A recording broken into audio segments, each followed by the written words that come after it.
reliance on persuasion and less on formal rules. And my other worry about the strategy is I do think we need a plan B for the possibility there isn't an early and successful vaccine. Now, we all hope the Secretary of State's right. And we all hope that by the spring there's a vaccine that works, that can be produced at scale, enough people want to take it, and so then the problem goes away in the spring. But there may not be. It may fall down on one or more of those requirements. So I would urge them to think through what is plan B, because what we don't want is this continuous cycle where the virus pops up, we impose controls, the virus goes down a bit, we relax the controls, the virus pops up again. It is deeply destructive to social life, community life. It's going to destroy many more businesses, many more livelihoods, many more jobs are going to be lost. Business needs some greater certainty that they will be able to trade.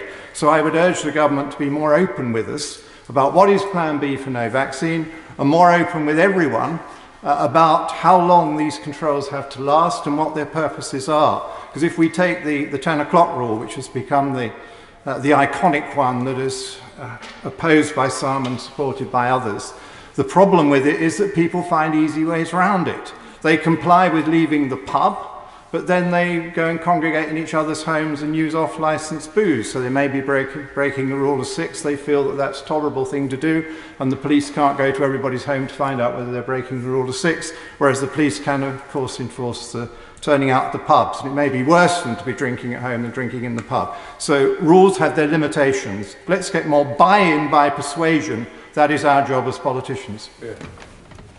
Debbie Abrams. Thank you, Madam Deputy Speaker. I'd like to make the following points based on my 20 years' experience as a former public health consultant. Unfortunately, I don't believe the new tier system and measures that were introduced yesterday are sufficient to contain the virus. The localised approach will not work because of seeding. The virus travels where people come from. So I came down on the train yesterday, talked to the honourable gentleman from Alderman Sale about this point. There may have been people who are asymptomatic who unknowingly have spread the virus, unfortunately. And also, there may be people who want to exercise their personal choice, who knowingly have the virus and who've exposed people to that risk. So unless the government is prepared to set up roadblocks across the M1, M6, M62 and all other routes to and from the north, I'm afraid just as it did in the first wave in Italy, it will spread. To understand what we need to do now, we must understand how we got to this position. It's abundantly clear, as has already been said, that the National Test and Trace Programme is not fit for purpose. In spite of clear WHO guidance, it was not fully operational in June when the first lockdown measures were eased, and as a consequence, it failed to cope with the predicted rise in infections ever since. And on top of this, unfortunately, there were significant specific failures. I support the CMOs and SAGEs and others' call for a short circuit break to help drive down infection rates, but this is at a national level. Any circuit break period should be used to undertake the transfer of test and trace to local public health departments. This must be accompanied by full resource transfer. Currently, less than 10% of money needed and used by local authorities at a local level has actually been reimbursed by the government. This is just unjustifiable and unsustainable, and it must be resolved. In addition, the circuit break should be used to, first of all, ensure the NHS and social care are fully prepared. They must have adequate PPE, they must have flu vax, they must have regular testing regimes. Also, to identify vulnerable people for supportive shielding, not via some algorithm, and to define exactly how we're going to support people, which doesn't mean that they're going to be detrimentally isolated. We must also make sure we have simple, coherent messaging with local community engagement. On this, I do support the government around what they're trying to do with the simplification. And we must also make sure we have monitoring and enforcement capacity. All workers and businesses need to be fully supported during any circuit break. We are at war with this virus. The Treasury needs to recognise this and respond adequately. Finally, the government must recognise that this is COVID is a disease of poverty. Thank you. Thanks. Thank you. Dr. Luke Evans. Madam Deputy Speaker, may I take this opportunity to thank all the constituents in my constituency who followed the rules when Leicestershire was being threatened with a lockdown, and through their good dedication and following the rules, we managed to avoid it for now. During that threat of lockdown, one of the key messages I brought to this House was the importance of making sure that two key messages get through. Where's the affected area and the measures that come into place? So I'm really pleased to hear today that we have a simplification and a tiered-based system that will allow our constituents to understand that. With a postcode checker as well, it's even better. Now that was built, and I fed into, the review led by Dame Mary Nay. And she's produced a document on good practice for areas going into lockdown. And I suggest members have a look at that, because you can hold the government to account by the very nature of what's written in that document. And I was pleased to hear yesterday, and repeated again today, that the government acknowledges the difficulties of balancing health and the economy. Because it is a simple temptation to say, let's just put the generations, protect the shielded. But of course, the evidence shows that you can't do that. That generational spread does happen, and that's when the threat comes to our elderly and our shielded. What's happened this time is we've got a more nuanced response from the government, and I welcome that. This is good medicine to change as things progress. But what I want to focus on is the future. There are some short-term suggestions that I have for government to make sure we are clear with our signage about indicative dates, changes and accountability. The principles behind the decisions we take. So that when you say to someone, why can't I sing? You tell them, well, singing transmits it 4 times further. It becomes obvious how to interpret the guidelines. We want certainty for sectors, be it the wedding industry, be it events, be it the aerospace industry or travel industry. Be certain exactly what's going to be happening for them on a guided point. They welcome timetables, they understand if things move, but at least a clear direction is important. I welcome the aim for a vaccine, but until we get there, I agree, a plan B would be useful. We've talked about near-patient testing, and I've raised those questions in this House. Could it be in the future that before you come to speak to the Chamber, you have a 20-minute saliva test, found to be negative, and then come and carry on your day-to-day life?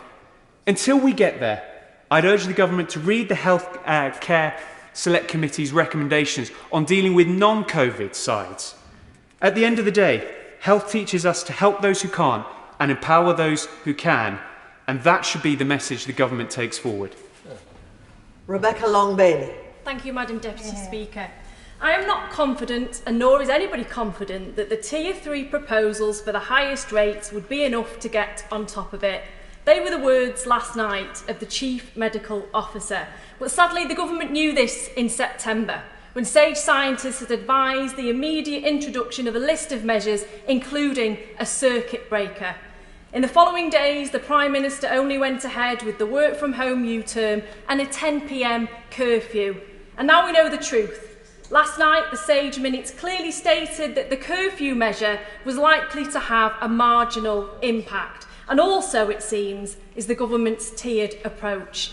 Further, after the initial lockdown, any semblance of economic normality that would have also kept the public safe was predicated on a comprehensive test, track and trace system.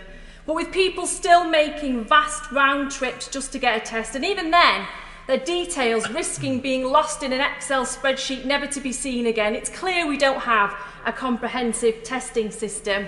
And then how can we forget Moonshot?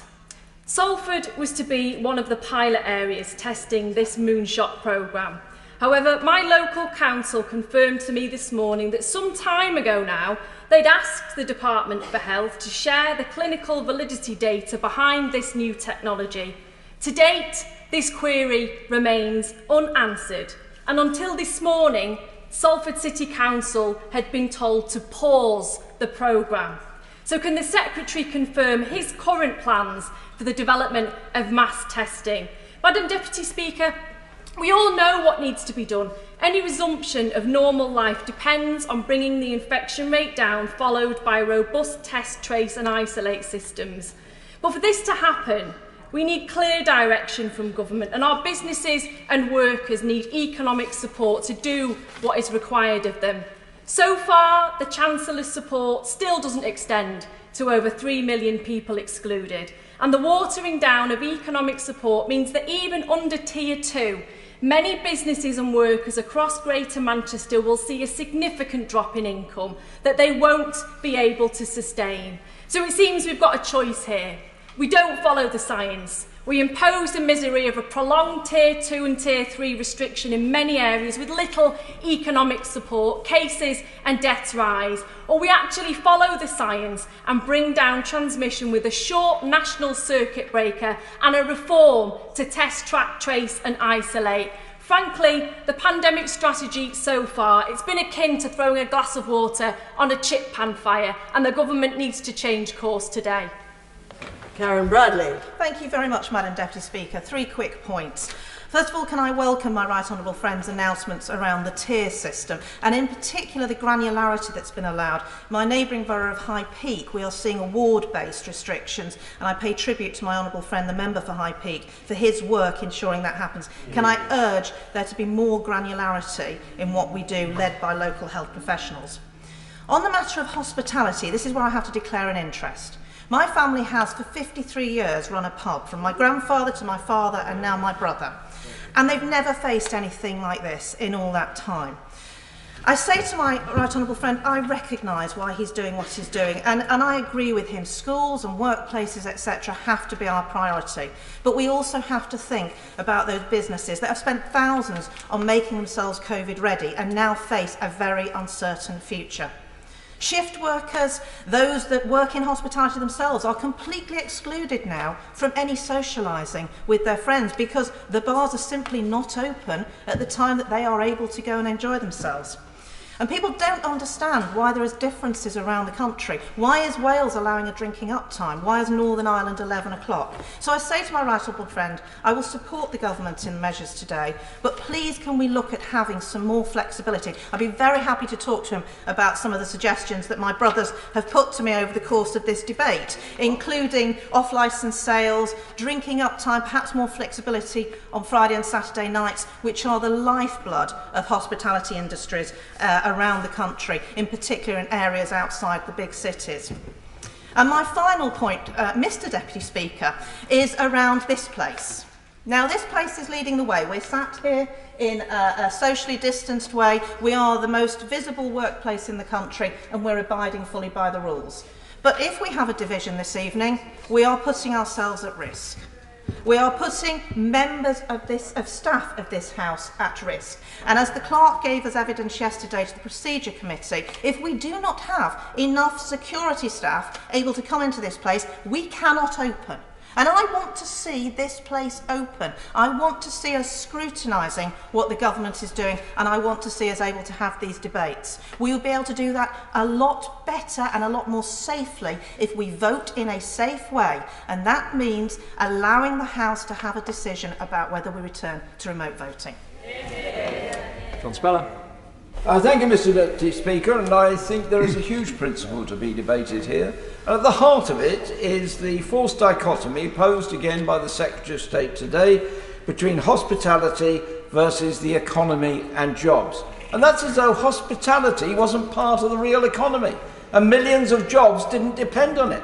Tell that to the workers and business owners of pubs and clubs, restaurants and cafes, hotels and wedding venues, theatres and cinemas, betting shops, bingo halls and casinos and gyms, all of which are facing really hard times and challenges.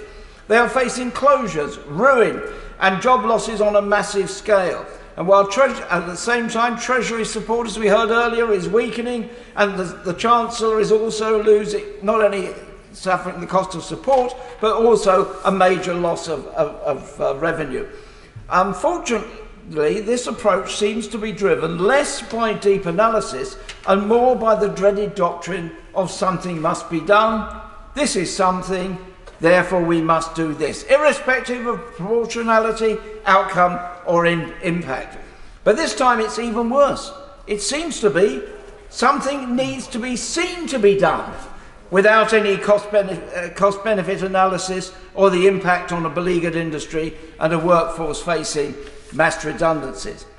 And accordingly, I and many other members are unclear as to the basis, either on a local or a national level, of these proposals. The Treasury Minister earlier talked about anecdotes. Well, I think I want something a bit more than anecdotes. Sir Richard Lees, the leader of Manchester City Council, rightly said on Radio 4 today that a far better way than closures and curfews is to give power to local councils to take rapid action to shut down non-compliant venues. In my own authority of Samble, who have an enviable contact rate of 85%, led by the excellent Public Health Director, Dr. McNally, we've had one case linked to a hospitality venue, and that was early on in the pandemic in a pub in Smethwick. The Express and Star, evening newspaper, investigated and found across the Black Country, home to 1.25 million people, there have been just 10 incidents of COVID, again, all early in the pandemic. Also, finally, the Secretary of State, in his opening speech, did not give an indication as to how long he thinks this can go on. It could be almost indefinitely unless we develop a vaccine, an event that, as the Prime Minister candidly admitted yesterday, is uncertain and would not be 100% effective. So what are the tests for an exit strategy, including how we have to contain the virus if we're not able to eliminate it, as we have had to do with major diseases throughout history and in many parts of the world still have to do today? Mr. Deputy Speaker, it's a pleasure to follow the honourable gentleman opposite who closed on a critical point. I would like to thank my right honourable friend for the good faith that is being shown today in fulfilling the promises given before and bringing these matters to the House. I hope that the same will be done in future if there were to be any measures to move areas in between tiers and the three-tier system as well. I think we all recognise, Mr. Deputy Speaker, that the government has a very difficult and unenviable balance to strike. We want to ensure the most effective response to the virus, whilst also preserving vital treatment for other illnesses such as cancer, maintaining as far as possible normal family and social life, and jobs and livelihoods crucially as well. In this context, I would argue that we need to work with the public, encouraging people to take sensible precautions for themselves. We all know the principal steps that need to be taken. We know that hand hygiene and distancing are key to protecting ourselves and others. We should encourage people to take that responsibility on themselves more and more. There should always be a presumption in doing so that we should protect as much of people's freedom as possible. There are some simple steps that can mitigate some of the worst effects of these measures. Exempting young children from the rule of 6 is one that's been taken in other parts of the United Kingdom. Getting rid of the 10 p.m. curfew, or softening it as others have suggested. Bringing in testing at airports to mitigate the hugely damaging quarantine arrangements. And I hope we will see some movement on that very soon in the next few weeks. Mr. Deputy Speaker, I make no bones about it. I would go further. As I said last week in this House, in my view, it is wrong to use public health legislation designed to control infected people to direct the lives of an entire population. But most immediately, I am concerned for my constituents in Greater Manchester who have been in extra restrictions since late July. They were lifted for 12 hours, as my right honourable friend remembers very well. And I remember the tears that I heard cried by constituents when those restrictions were restored. In Tier 2, we can at least meet friends and family outdoors. But after 2.5 months of controls, we must be told how and when the restrictions will be lifted. This half-alive state that we have come to inhabit cannot be allowed to become permanent. Steve Baker. Thank you, Mr. Deputy Speaker. I begin, I'm afraid, by declaring my registered interest in glint pay for reasons which will become apparent. The problem with today's statutory instruments is that they they implement a strategy to suppress the virus until a vaccine has been found. And indeed, my right honourable friend, the Secretary of State, tweeted out, our strategy is to suppress the virus, supporting education, the economy and the NHS until a vaccine can keep us safe. Well, this runs into three problems. The first is that a vaccine may not come. The second, that a vaccine may not be effective. And the third is that all of this is propped up on quantitative easing and ultra-cheap credit.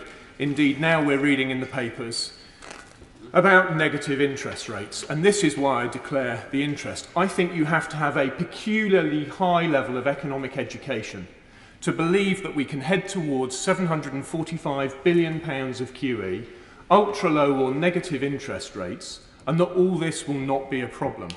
I will not say any more about it. I think it will be a problem, and I think it is precarious indeed that the government's strategy is propped up on such a monetary policy. Only yesterday I asked the Prime Minister by when he expected to have vaccinated the vulnerable population. And of course he was good enough to reply not only that he could not give me a date, but he also made reference to SARS, which took place 18 years ago, and still we don't have a vaccine. I was very grateful to him for his honesty. Personally, I think that privately the government is a little more optimistic about the AstraZeneca vaccine, which my right friend, the Prime Minister, mentioned. But here is the thing. Even suppose the government had vaccinated the public with a successful, safe vaccine by, say, Easter or possibly the summer, that still leaves our economy and government spending propped up on ultra-cheap credit.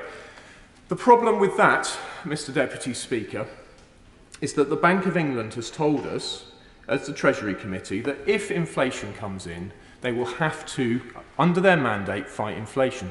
That would effectively mean pulling the plug on government spending. This is precarious indeed. So I turn in the last few seconds to the Great Barrington Declaration. No one can deny that it is well motivated.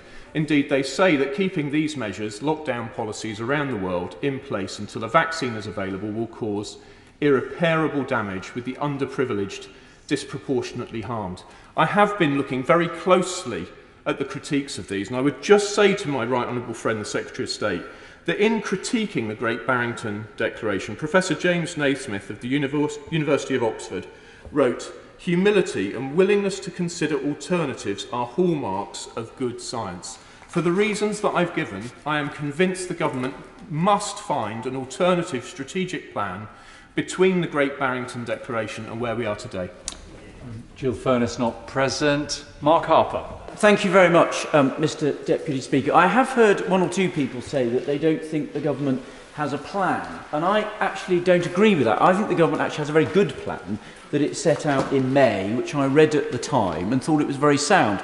My problem is that the government often doesn't seem to remember it has a plan and doesn't always follow through on some of the things in it. For example, my honourable friend, the member for Wickham, reminded us about the risks of a vaccine. Now, the Prime Minister said in the foreword to the plan, it's clear the only feasible long-term solution lies with a vaccine or drug-based treatment. But he was frank enough to say, well, we hope for a breakthrough. Hope is not a plan. And in that document, which was published in May, he said a mass vaccine or treatment may be more than a year away. And I think the best evidence even now is that that year, which would take us to next May or so, is about the best case scenario for being able to vaccinate older members of the community if all goes well. So it's clear that we have to do other things. Now, the first phase of the government's plan was the lockdown, to drive down the virus to a very low level. The second phase was to introduce smarter controls, for example, COVID-safe workplaces and hospitality venues, combined with an effective testing and tracing system. And I said in my intervention to the Secretary of State, looking at the evidence at the moment, the second most important piece of that, according to the government's plan, was local authority public health services to bring a valuable local dimension to testing, contact tracing and support to people who need to self-isolate. I welcome the extra support given to those local public health teams in the high-risk areas that the government has set out, but I would argue that should go further and extend across the country. And the importance of that is that if you look at the data, we're only reaching about 74% of those who test positive to get their contact information, and of those contacts in total, we're only reaching 68.6 of them in the latest data. That's the lowest percentage of contacts, which means overall we're only reaching about half of the contacts of people who test positive. And my own view, yes, I will. The right honourable gentleman for giving way. Would he agree with me that the data also shows that those who are traced by local authority or regional public health teams, actually the tracing rates are somewhere between 90 and 100%, and actually the central contact tracing is only somewhere in the 60s. So that's more evidence that we should be running it locally. Look, I do think there is some evidence that local teams are better. So my own view is I work, as I'm sure every member of this House does, closely with the fantastic Director of Public Health that we have in Gloucestershire, Sarah Scott, who's recently been promoted to a wider brief, including that, and her team.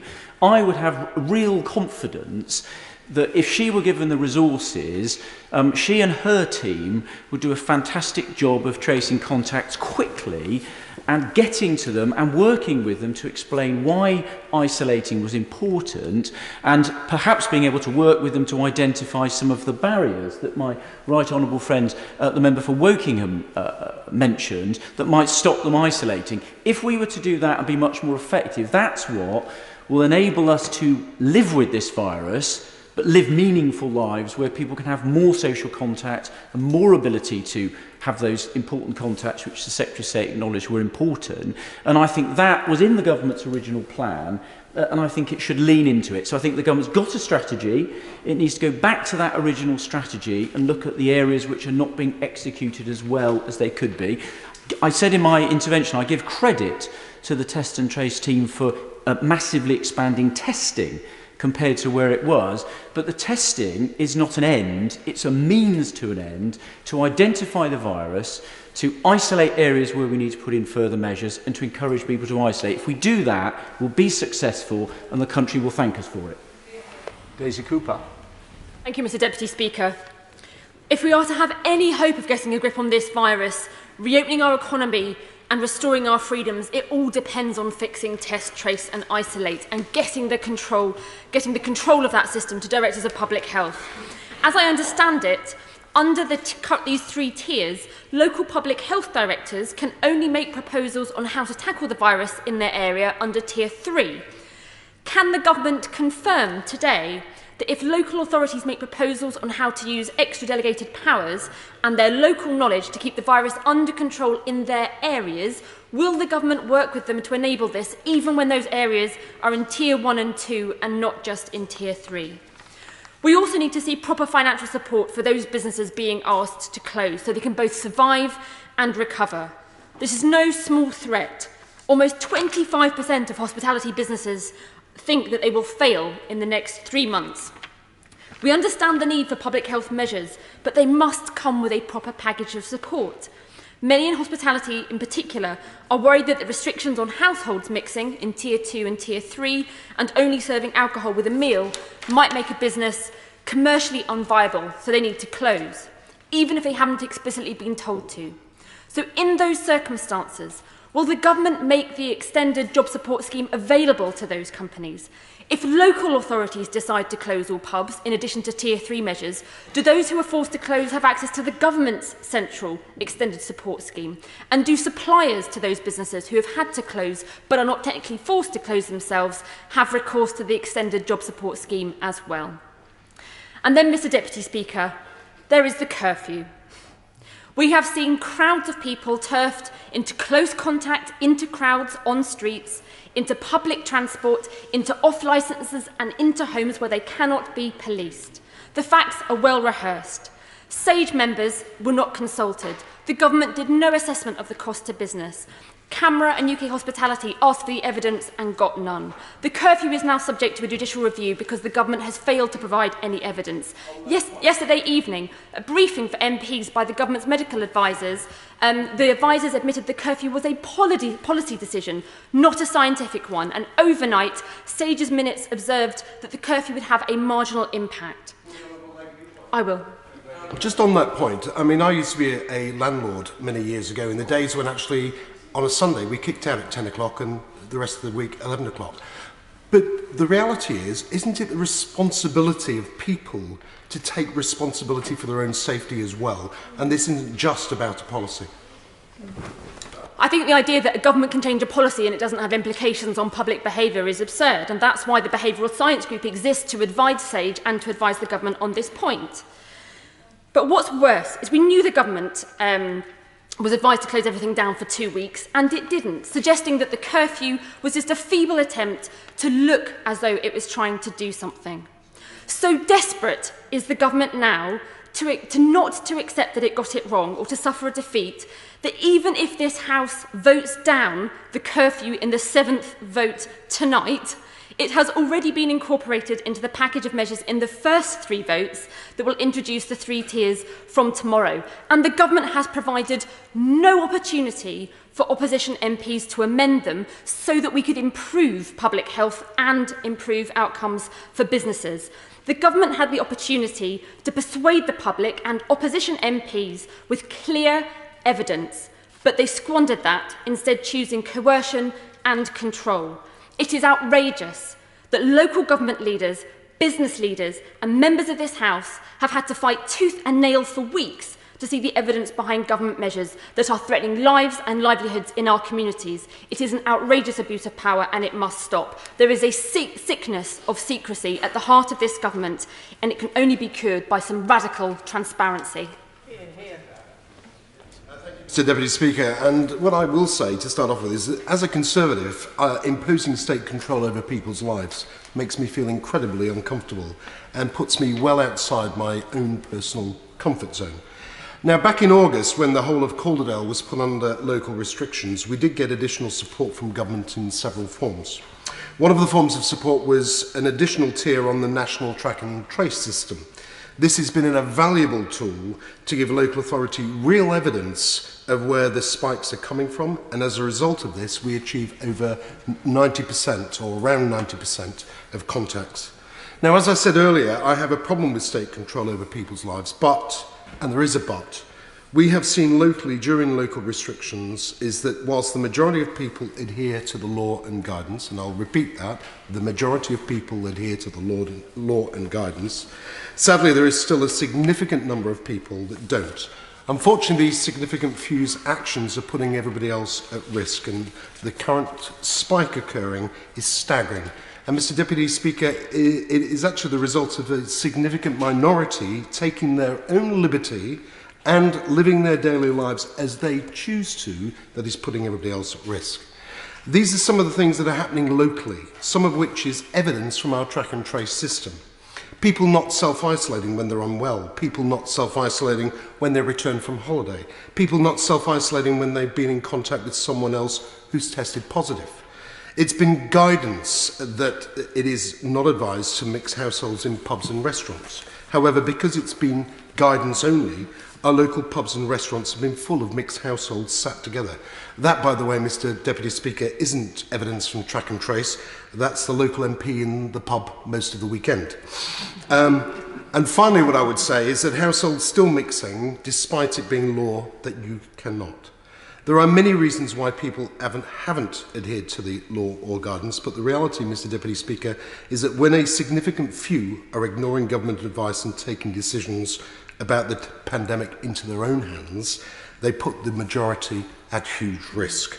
This is by no means a criticism of our local police and local authority, but they have even taken the decision to have a light touch approach to enforcement of local restrictions. One thing I might add that I've supported. The reality, though, is that in our current situation, we're now again at a cliff edge with the virus locally, and having a light touch approach, and one where you haven't penalised people for taking their own decisions, is being abused by a significant amount of people. I've got lots of stats here about what's happening locally, but basically we've had 800 cases in the last 2 weeks, positive cases. We've now got 43 people in hospital, we've got 6 people in ICU, and we've had 12 deaths in the last, since the 1st of October. It's for this reason, i.e. the evidence, that I 100% back and support the government on implementing the tiered system, because we really do have to get this back under control. Nadia Whittam. Thank you, Mr Deputy Speaker. Mr Deputy Speaker, as you know, a week ago, Nottingham, for the first time, showed a dramatic increase in our COVID-19 infection rate. We needed immediate action from the government, but instead all we got was confusion and delay. We were left in the dark for a week with no action, with no communication from the government. And during this time, the infection rate doubled to be the highest in the country. The saddest thing about this is that it was avoidable. The government has failed us time and time again during this crisis. It failed to protect elderly people and vulnerable people who died at an alarming rate in care homes and nursing homes. It failed to implement a test and trace system. And it failed to listen to the OECD's advice that the best way to protect the economy was to prevent a second wave, and told people to go out 1 minute to pubs, to eat out, to help out, and then blamed them for doing so the next. We saw that this government prioritised the interests of the economy over saving lives, yet failed to do both. And we're now faced with the worst recession in the developed world.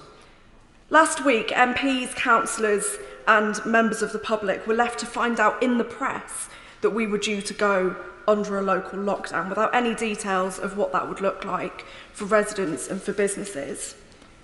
Mr. Deputy Speaker, people in Nottingham have made enormous sacrifices during this pandemic, but frankly, people are fed up. People want the government to do its part. That means a serious economic package to protect jobs and businesses, to fix the privatised Serco test and trace system. Really, is the government so wedded to privatisation that even when this is utterly failing and public health is at risk, it just ploughs on? And we need to extend the eviction ban so that no one loses their home during this time. We know that lockdowns only work if people can afford to self-isolate. So why is it 8 months into this virus that statutory sick pay is still 95 quid a week? Matt Hancock said the Secretary of State said himself that he couldn't live on that. So why is it that my constituents are expected to? And my final question to the Minister in the last few seconds is, why is it that it hasn't even followed its own scientific advice, which was to ban household mixing, to close pubs, and to bring all university teaching online? How many people have to die, Mr. Deputy Speaker, before the government really gets a grip of this virus? And if you're on the call list between number 25 and 35, you really should be in the chamber now, please.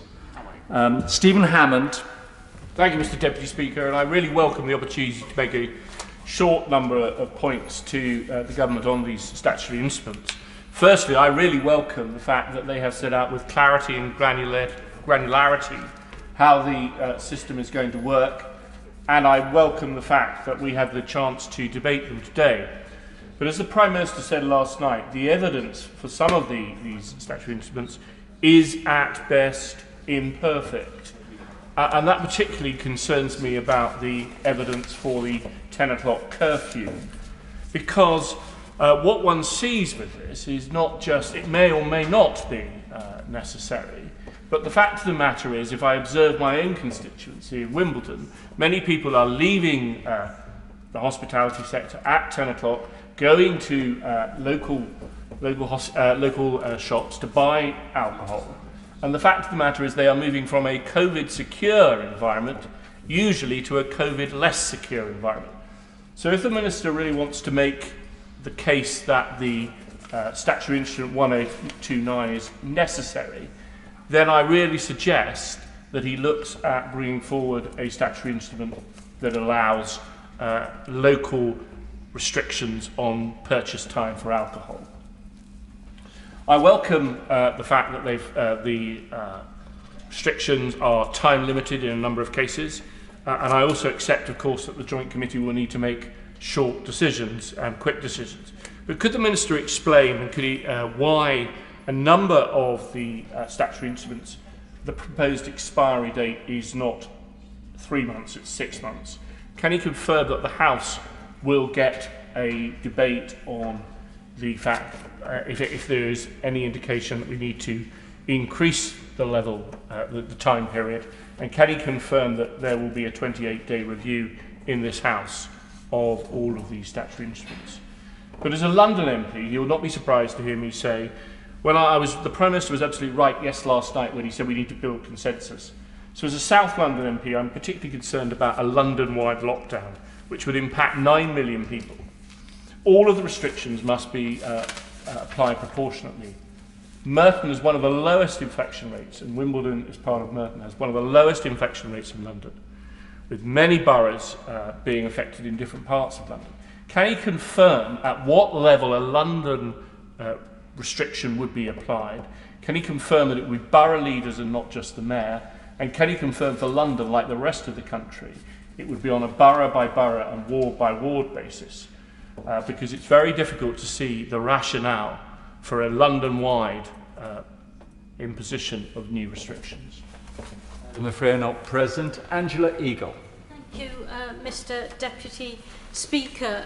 I believe the government should have brought all of these things to Parliament from the beginning, and it shouldn't have taken a revolt on the Tory backbench for us to be debating these statutory instruments. Why?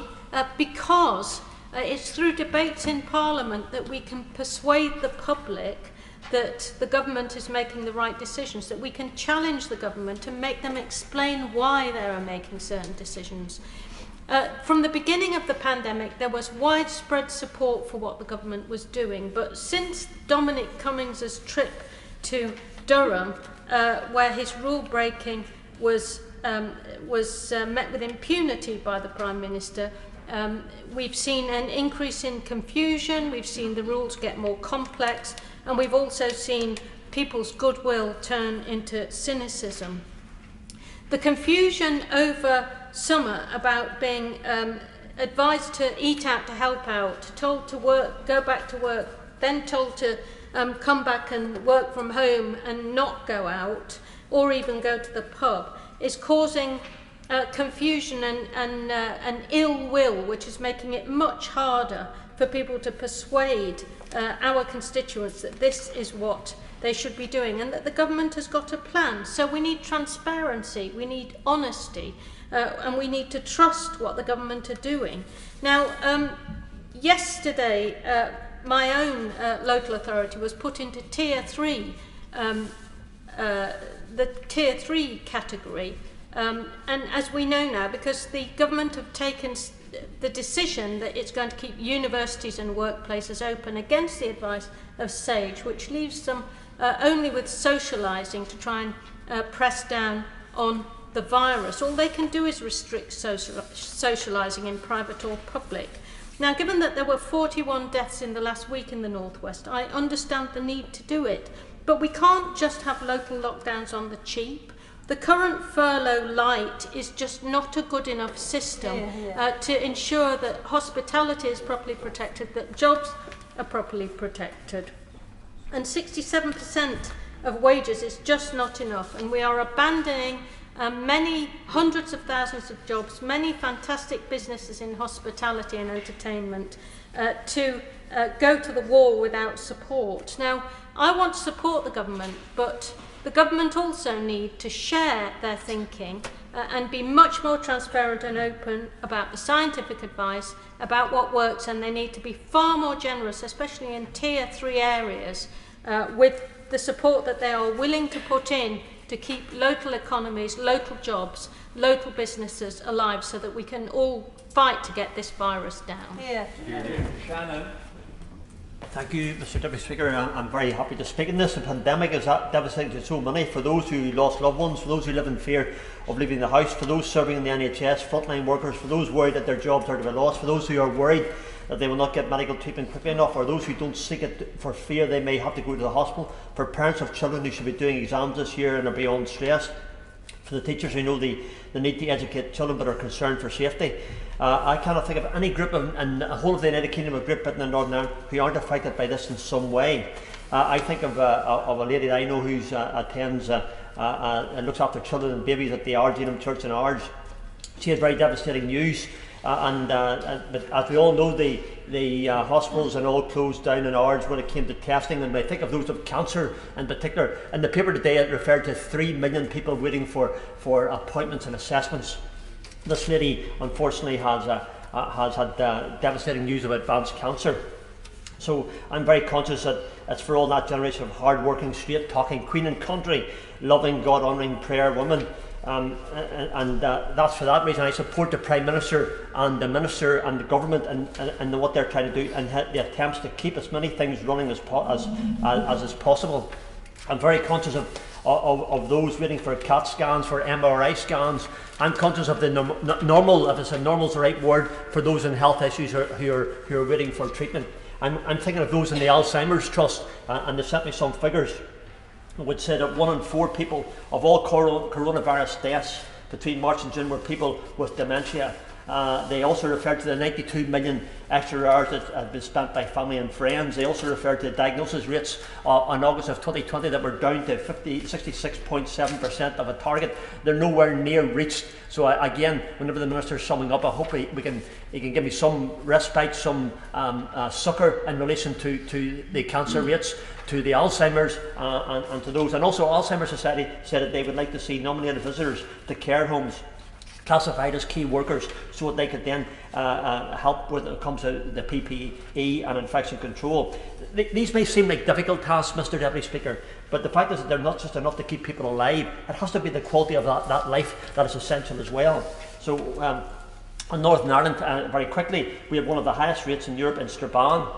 But also we have one of the incredibly low rates of communion transition in my own area of Strangford. It shows the difference that there can be in a small region like Northern Ireland, but it does show that we need to be localised in how we respond to those things. So I finish and conclude with this, Mr Deputy Speaker. We must press on in education, press on with hospital appointments, press on with business, press on in a new way, the safest way possible for everyone in this great United Kingdom of Great Britain and Northern Ireland, with space and respect for all, Deputy Speaker, but we must still press on. Kins. Thank you, Mr Deputy Speaker. Almost 43,000 people have died through COVID in the UK since the start of the pandemic. These are not just numbers not grounded in reality. Each number, each curve and each graph represents real people. Many have fallen ill, many have died due to this virus. They are our neighbours, our friends, our colleagues and our families. They died in many cases without seeing their children, saying goodbye for the last time in an ambulance. Our Prime Minister too was in hospital when his partner was pregnant and suffered a great deal because of this virus. Thankfully he pulled through and fighting fit and doing his utmost to protect our people. But no one is immune to this virus. The government have the incredibly complex task of saving lives without compromising livelihoods. The economic measures put in place by the Chancellor to this extent have been among the most generous in Europe. This motion is consistent with the government's strategy to defeat COVID-19 and to manage the demands of the NHS.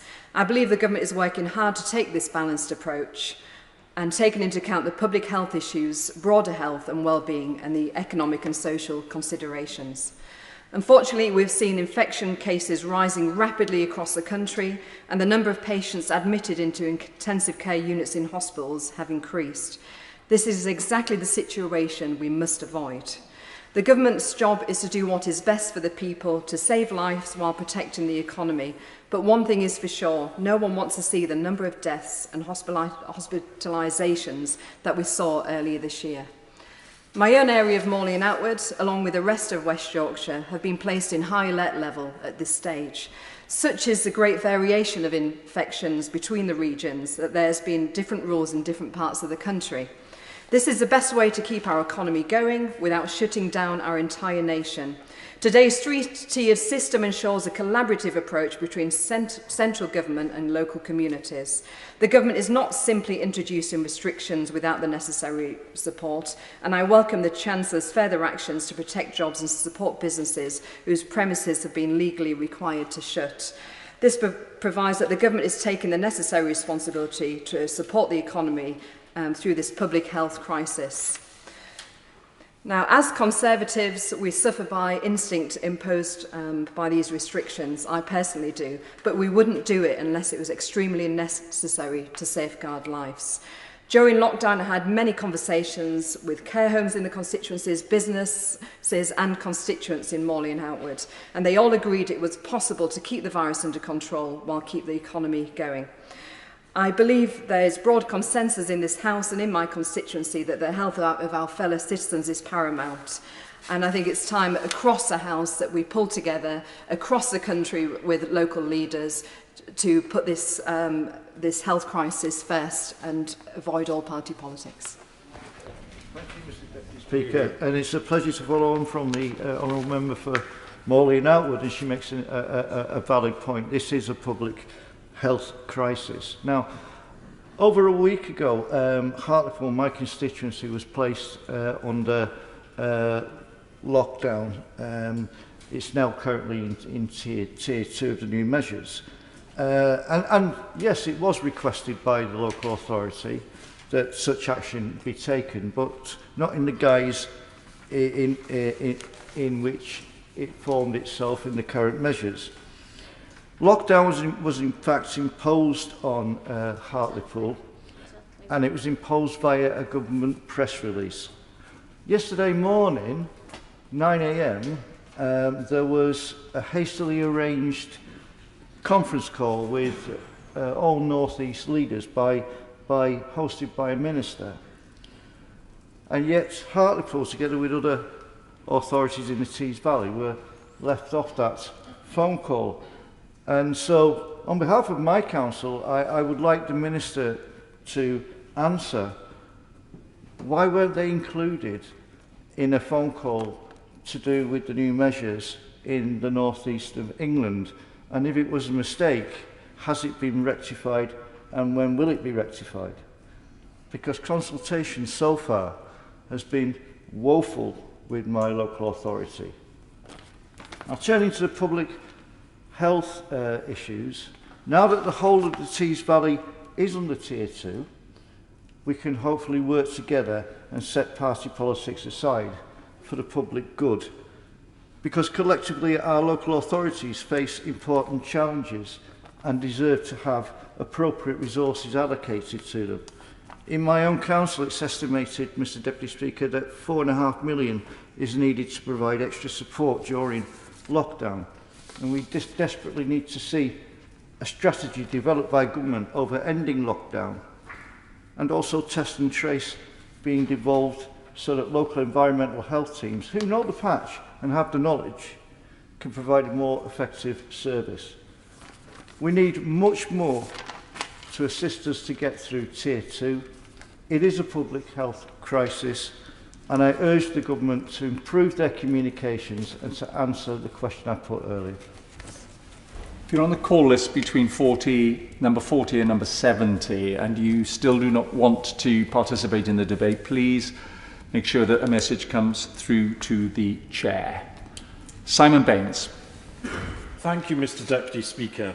I believe that the measures being proposed by the government are reasonable and proportionate to slow the spread of the virus, while balancing this against civil liberties. In particular, I believe the 10 p.m. closing time is appropriate as part of the package of measures designed to strike this balance, and that the data and evidence, as outlined by the Secretary of State in his opening speech this afternoon, shows that it is actually proving effective in curbing the spread of the virus. It is, of course, a compromise, but one that allows the hospitality industry to remain open for business while including restrictions to curb the areas of greatest risk. It's also important to remember that all these measures kept under constant review and seek to respond to the latest data about which steps are most effective in curbing the spread of the virus, and I'm much encouraged by the recent announcements by the Chancellor of the Exchequer of increased financial support for those sectors, such as the hospitality industry, which are most affected by the restrictions.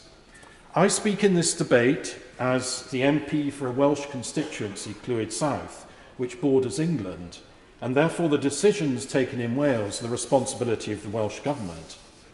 I strongly support the Westminster Government's introduction of a new 3-tier system, which is much more targeted than the Welsh Government's current local lockdown by county. Currently, 80% of Wales is under local lockdown, and I hope very much that the Welsh Government will follow the Secretary of State's more targeted approach, as has been outlined in this debate, in particular with regard to the district-by-district approach in areas like High Peak. That's what we need in Wales. Having witnessed the blanket approach in Wales, which in my constituency of Clwyd South does not distinguish between different areas of infection within counties, nor between different levels of infection, I strongly support the Secretary of State's graduated and sustainable three-tier approach. In conclusion, Mr Deputy Speaker, I fully support the Government's measures before the House today, which are proportionate, balanced and represent a collective approach to ensuring that we do our very best to protect others in the fight against coronavirus. Thank you, Mr Deputy Speaker. It's been 75 days today since my constituency of Bradford West has been under what is now known as Tier 2. And as of yesterday, Public Health and the local authority have also been told as of yesterday evening that we should now enter into talks to consider ourselves to go into the highest tier, which is quite a shock to me because that wasn't what I was told on the calls with the Secretary of State yesterday or in any other calls. And that comes as a surprise to people in Bradford. And like other members have made cases for their constituencies, I will be no different in making the case for mine. And Bradford West is a special case in that child poverty for 2017 and 18, child poverty was at 50.9%. When we talk about children deprivation, when we take into account housing costs, we are number 7 of the highest rates of unemployment in the country. And under current support package, minimum wage workers on £8.72 will have to pay rent and now live off at £5.84 if the businesses they work for are forced to close. Those excluded from any financial support from the government during the pandemic face another £20 cut on their universal credit claims as the government drives on with their rollback of vital support. I asked the Minister directly today, in a constituency like Bradford West, which has rising rates of child deprivation, is currently under additional restrictions, how does he expect people to survive if their places of work were to close? Rather than preventing a rise in child poverty, does the Minister and this government not see how the lack of adequate support alongside these restrictions will lead to child poverty and an increase in child poverty in constituencies like mine? If these measures are going to be effective, the support needs to be adequate. Therefore, I ask the Minister to speak to the Chancellor and consider additional funding support for constituencies like mine. I know this government may not have the political will to try to reduce child deprivation in constituencies like mine, but I sincerely hope that they have the moral will to do so. Mr Deputy Speaker, when history judges how we responded to this pandemic, social media has plenty of memes which outline and give real good outlines of what the government's U-turns have been, from whack-a-mole to world-beating and all these moonshot theories. But actually the real test will be how will our next generation make way, whether their education will be right, whether they will be the next generation of poverty even after 10 years of austerity and 10 years of this government. What will life look for my children and the children beyond? That will be the real test. So that is the responsibility that the government needs to step up to today. Thank you, Mr Speaker. Well, it's obvious that lockdowns do work if the desire is merely to flatten the curve, flatten the sombrero, reduce the R number, and that COVID is the only thing in town. But of course, it's not the only thing in town. It ignores the other corollary effects on other health issues, on well-being, and of course, the economy. But the benefit of what the government is proposing today, the tiers 1, 2 and 3, the medium, high and very high, has the benefit of clarity, which I think has been lacking thus far. But I do have concerns, and I would like clarity from the Minister before the end of today's debate as to how he proposes to move areas in the future as necessary between the different tiers, because my reading of the SIs is that can be done without recourse back to Parliament. Areas can be moved between 2 and 3 or vice versa with no negative or affirmative procedure in this House. So the worry has to be that there is an ability to recreate a national lockdown by piecemeal fashions. I certainly hope the Minister will be able to answer that. I have the same concerns this week as I did last week, raised by many honourable and right honourable members, about the rule of 6. And I was teller last week against that SI. There seems to be very little rationale today, and there was none last week.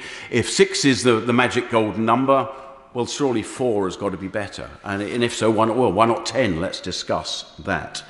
And I was particularly taken by the speech, not in his place, the Right Honourable Member from the Forest of Dean, who made the very reasonable point that a mother and newborn never detached from each other under these counting units count as a 2, which has got to be patently absurd when, under any reasonable measure, they have to be counted as a 1. And that absurdity would continue into any close-living family unit. But my real concern is, of course, about the 10 p.m. curfew, just considering this great city of London. The restaurants close, the pubs close, there is no takeaway available at 10 o'clock. And guess what? The first train out of London, or the next tube at 10 past 10, is going to be rocker chocker solid, mixing and mingling with people at close proximity. So for great clarity for any whips listening to this debate, I will be voting against the, albeit superseded, negative procedure SI on the 10 p.m. curfew, that of number 9. And I remain very concerned about SI number 3 on the order paper, the lower level tier 1 medium, as to, again, the 10 p.m. curfew has crept into all of these SIs. And I see no rationale for the lower level, the safer level, for it to be relevant in there. So I remain to be convinced, but I'm currently concerned and may vote against. Charlotte Nichols. Thank you, Mr. Deputy Speaker. Increasingly, it feels like the North is being treated as an afterthought, with decisions taken by people in Whitehall who couldn't even point to Warrington on a map. We had absolutely none of the promised engagement over the weekend with our local authority, and there was a concerted push to make us subject to the Tier 3 restrictions of the Liverpool City region, despite not being a part of those conversations or indeed the Liverpool City region. It's been insulting to be invited to a meeting for a totally different county by the Department for Health, and to only be told what restrictions we would be subject to minutes before the Prime Minister made his announcement, when the details had all been leaked to the Times days earlier, causing huge anxiety locally. The real irony, however, is that many of our local businesses would be better off if we had gone into Tier 3, as the financial support for Tier 2 is totally inadequate. Between the 10 p.m. curfew and the introduction of the ban on household mixing indoors, hospitality venues in Warrington lost up to 90% of their business in a single week. No business could be expected to survive this indefinitely, and the job support scheme does little to help, pushing families into poverty. Far from the government's stated aspiration of levelling up, in the North West we are being levelled down by coronavirus, and a government that seems to think we should be grateful for the limited support we have had. The worst part, though, is hearing from constituents who have lost hope. The mental health impact of all that they've had to endure will be lasting and significant. And along with getting serious about financial support for our region to deal with the virus, we urgently need to see increased support to deal with the mental health crisis that we're facing. To give people that hope, we need to have it explained what thresholds Warrington needs to meet to be moved out of Tier 2 and into Tier 1 with the rest of the country. With something to work towards, compliance will naturally increase, and it gives us back some of the control that we feel that we have lost. We all want to do our bit, but the government must do theirs. That means greater engagement, transparency, accountability, and not a lockdown for the North on the cheap. Ghani. Mr. Deputy Speaker, I am pleased to contribute to this debate. Many of us on the backbenches fought for the opportunity to contribute, although I was hoping it would be longer than 3 minutes. I do not doubt that the ministers on the front bench are grappling with the most difficult trade-offs in managing the spread of the virus. And the minister in particular on the front bench right now, I know bears his responsibility hugely in managing and trying to ensure that we have the least amount of COVID fatalities. And of course, I support the government in trying to manage the virus and its 3-tier system. But I do have concerns not dissimilar to my honourable friend, the member for Thanet. So I've got 3 concerns I want to raise. One is that the Prime Minister yesterday was brutally honest when he responded to the member for Wickham when he said that a vaccine may be available or may not be available depending on what science delivers. And if that is the case, then we need a COVID strategy that is long-term, that isn't putting people in and out of restrictive measures for many years to come, which will not only damage local economies, but for my constituents in Wilden, is tragically impacting their diagnosis and treatment of other potentially fatal health conditions. And in particular, cancer comes to mind. The National Health Service has been called the National COVID Service by many of my constituents. And if I just read out an email from a local resident, Mike, who is trying to get a neurosurgery consultation appointment, and he's been told that for his condition he has to wait 48 weeks, not the 26 weeks, which was the situation in February. And interestingly and amusingly, because my residents in Wilden, even though they're struggling with COVID, still have a sense of humour, he says that patients are asked to use their fastest finger first when trying to phone for a hospital same-day appointment. I quote, "Anyone without a swish redialing telephone and persistence of Miss Marple has little chance of getting an appointment." And this is a problem that we face as we try and protect the NHS and our local constituents from getting COVID. We are unfortunately taking them down another route where they are unable to manage their other health conditions. Very quickly, as I'm running out of time, testing and tracing is becoming and continues to be an issue in my care homes and my schools, and I'll urge the Minister to do what he can to ensure that the turnaround time for testing is much swifter than it is at the moment. And the final point I wish to raise is around hospitality. It has been very clear that there is no scientific base around the 10 p.m. curfew. The science says that curfews are likely to have a marginal impact and low confidence. And repeatedly we are told that this virus spreads indoors. And today, I believe the Telegraph, there is a story that says that spending on alcohol is £261 million more than it was in September. And this, no doubt, is because people are spending money on booze to drink at home where the virus spreads much more. We need to be clear about the unintended consequences about the decisions that we take. Mr Deputy Speaker, in March we adhered to lockdown measures to protect the lives of one another and prevent the NHS from being overwhelmed. Evidence indicates that the virus is on the increase across the nation. The analysis of what this means, however, is contested, and I remain to be convinced that the imposition of further measures in Wakefield at this time is the right thing to do. The measures before the House, which seek to arrest the spread of COVID-19, will cripple Wakefield's economic recovery and for many businesses sound their death knell. There is no silver bullet, and without one, although difficult, we must learn to live with the virus. The continued peaks and troughs are unsustainable and offer false hope. Last week I visited Ossett Brewery, which employs close to 400 people in my constituency. Having spent tens of thousands becoming a COVID-secure business, the incomprehensible 10 p.m. curfew, at best grounded in questionable science, has left their business in jeopardy. This afternoon, I received an email from the Managing Director who said the imposition of Tier 2 measures would merit the brewery's closure. I have similar stories to tell from restaurateurs and businesses from across my constituency. My inbox is swamped with people informing me to help the government imploring me to help the government realise that their businesses will be damned.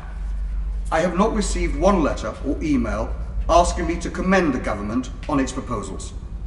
Throughout this pandemic, the people of Wakefield behaved responsibly, adhering to the government's guidelines. When marked as an area of concern, my constituents diligently followed social distancing advice and were rewarded. Wakefield now has a lower number of COVID cases than neighbouring Kirklees and Calderdale, indeed lower than the Chancellor's constituency, Richmond, which has been categorised as Tier 1.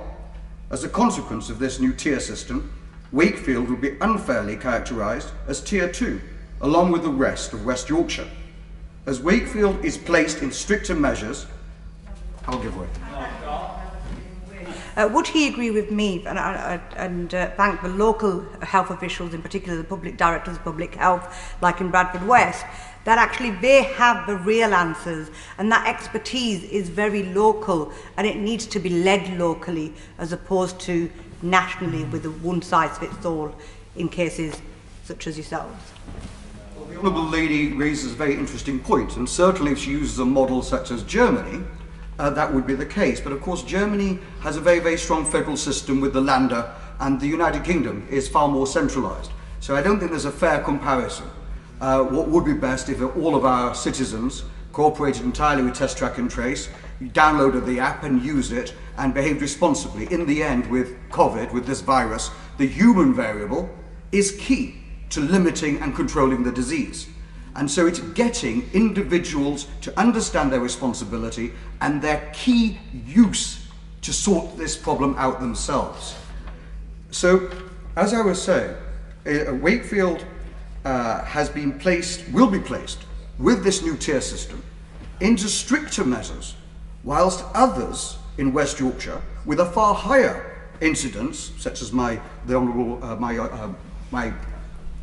lady from Bradford, with a far higher incidence will enjoy eased measures. Wakefield's current infection rate merits the disaggregation of Wakefield Metropolitan District Council from West Yorkshire and placing it in Tier 1. The Secretary of State's already said that this is possible in High Peak and other parts of North Yorkshire. And so if he would do so and commit to doing so for Wakefield, I would then reconsider and vote with the government. Without such assurances, I fear these measures would, for Wakefield, be a death by 1,000 cuts. Mr. Deputy Speaker, I cannot look my constituents in the eye if I have voted for measures that break them. Bristol in Tier 1 has fortunately been able to maintain low transmissions and hence admissions to hospital and so far deaths, and we want it to stay that way. My experience of working in the local health system is that this is in large part due to good relationships that have been hard developed over many years, particularly through local resilience forums. There are good relationships with Public Health England and Director of Public Health, and working together is sustaining some very good work locally. But there is no room for complacency. We recognise that the economy, wealth creation is crucial to good local health, and we need support from the government for both of those things. I'd like to particularly in the short time highlight issues around isolating, shielding and test and trace. Now, as well as reducing social contact, with the Secretary of State has talked a lot about, the key to transmission reduction is isolating, but isolating support is woeful, and communities with very little money and facing worse unemployment, the situation is worsened. And we have to be much more honest about the incentives and the way they work in terms of supporting with isolating. It's hard, the knock-on effects on families is substantial and it's disruptive, and we need again local public health people who know their communities to help support for isolating. We need much more support for people now who are shielding. People do not understand why it's different now than it was back in March. But the test and trace system across the House, we all know it's not working. It is causing chaos for the front line, particularly for care home managers and for school leaders. There is a balancing act to be done here. Again, we need local support to inform those school leaders and care home managers about how to interpret the guidance. It can't be just done through the algorithm. And it is a disgrace, Mr. Deputy Speaker, that the leadership of the test and trace system is not led by a civil servant that we can hold account. And actually, you know, I don't even know if I can name the Baroness in this House as being responsible because of the courtesies of the other House. I mean, I don't know if that's allowed, that we can actually hold the Baroness, I won't say the surname in case I'm out of order, to account for the work of that system. That's got to be changed. Absolutely, crucially, we need to understand that we can hold people to account. Finally, I accept the legislation was rushed through in March, and perhaps there was a reason for not using the Civil Contingencies Act and using the public health legislation that we are now looking at today. On the Public Administration and Constitutional Affairs Committee, we have scrutinised this, we've produced our report, and we need to move to a better way forward. We can't keep dragging the government here week after week to do our job, which is to agree, to disagree, to scrutinise and hold to account based on our experience, the work we do in committees and our experience locally. It would improve the legislation, it would improve local trust, and ultimately that supports the front line and ultimately saves lives.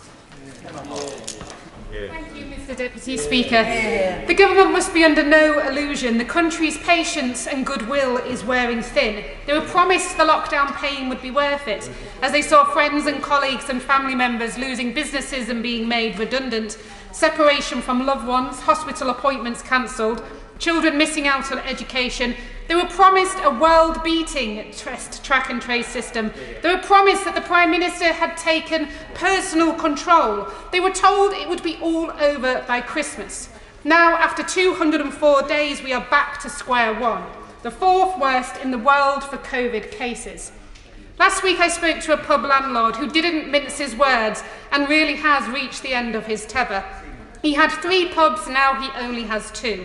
He's seen his costs increase and his income has fallen. He says he's done everything that the government have asked for him. He's shut for 13 weeks. He moved tables. He turned off music. He turned off sports commentary.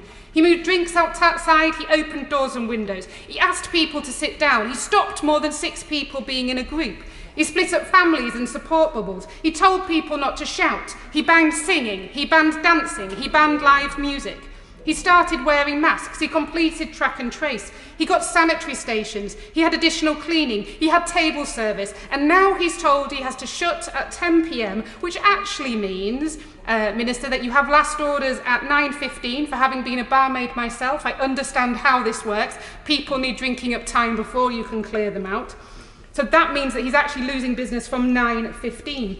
And he doesn't understand it. The science is telling him that it doesn't have a significant reason for following it, and what we need from government is we need evidence and we need clarity.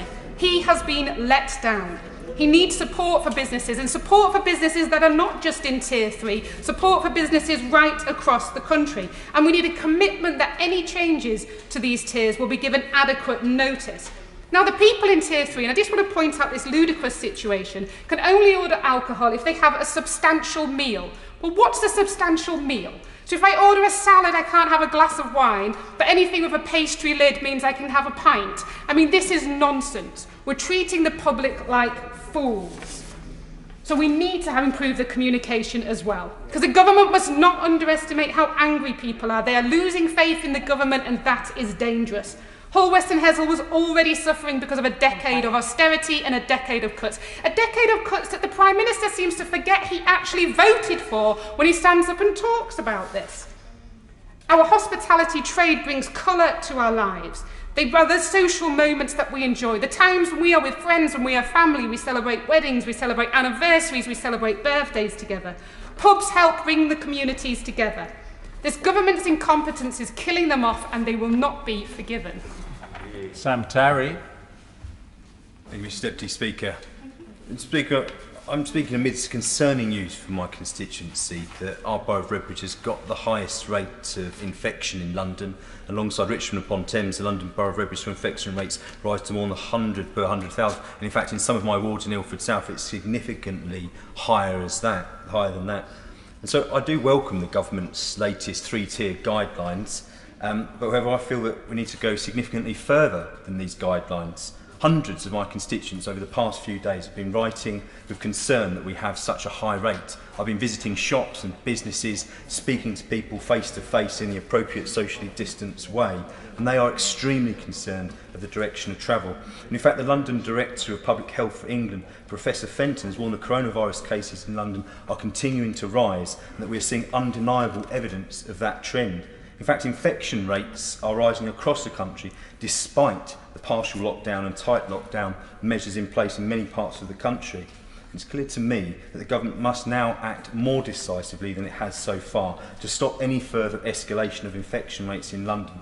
We must learn the lessons of other regions across the country who've seen partial lockdowns and are still seeing rising infection rates. Oldham, when I'm speaking to councillors there, has witnessed soaring infection rates above 205 to 327 per 100,000 in the space of just a week, despite being under tight lockdown measures since the end of August.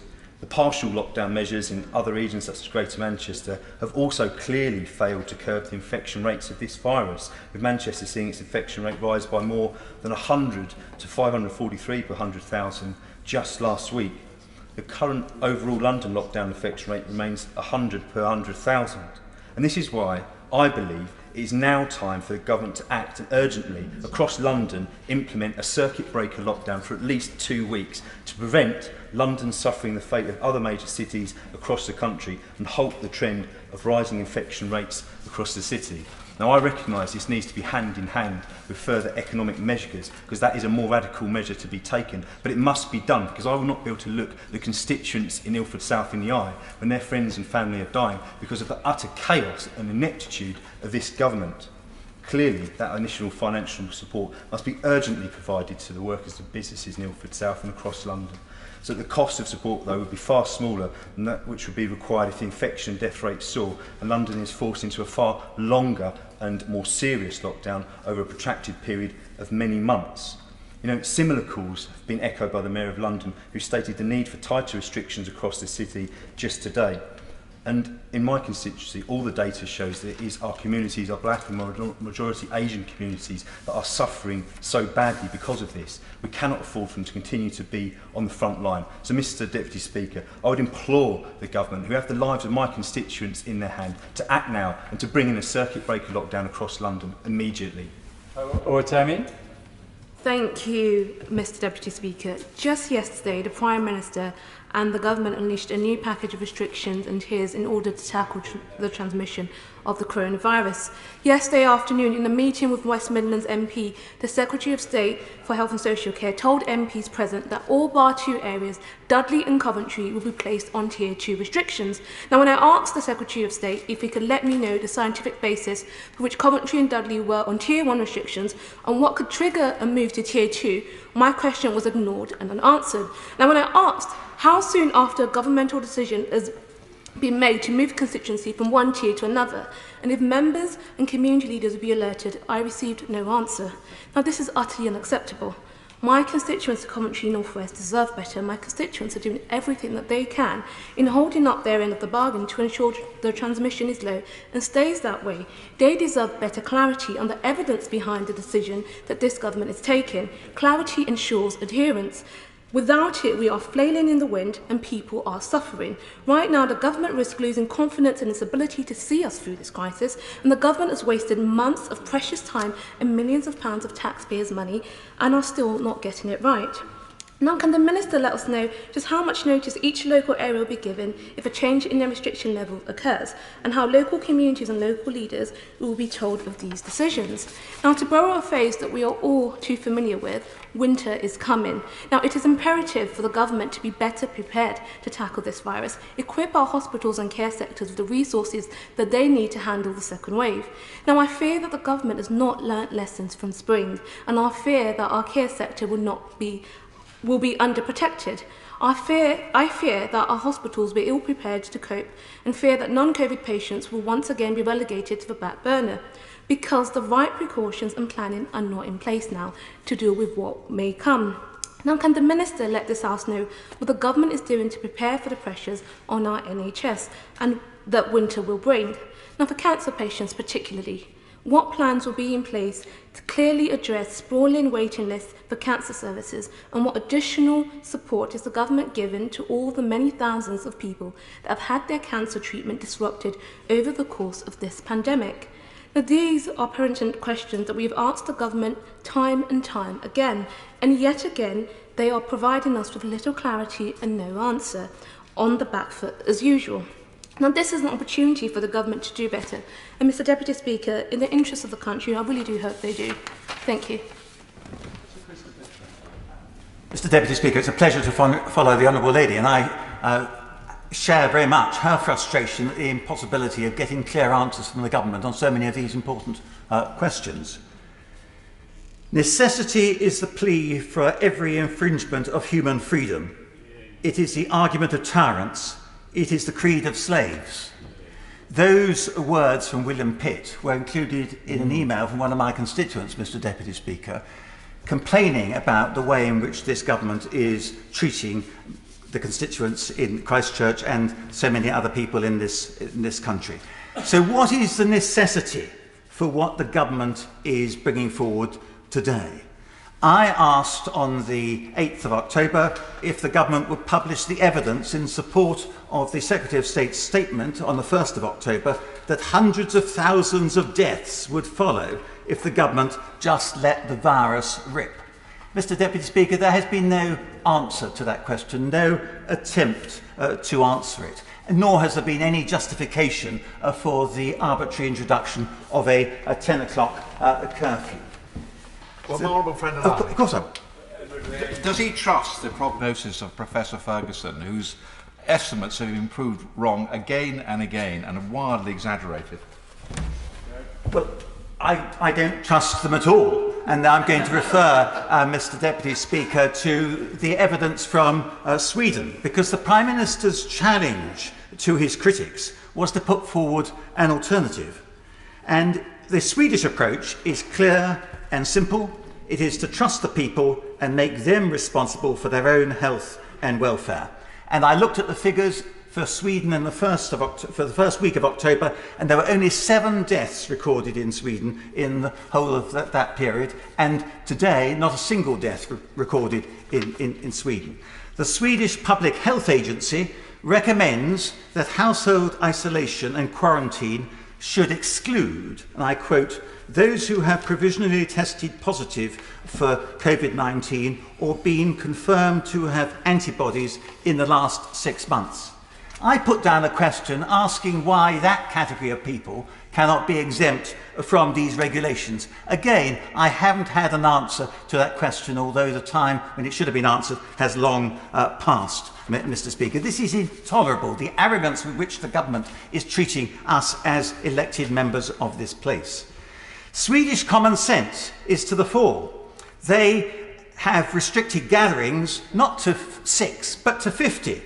They allow nursing homes to decide their own visiting policies.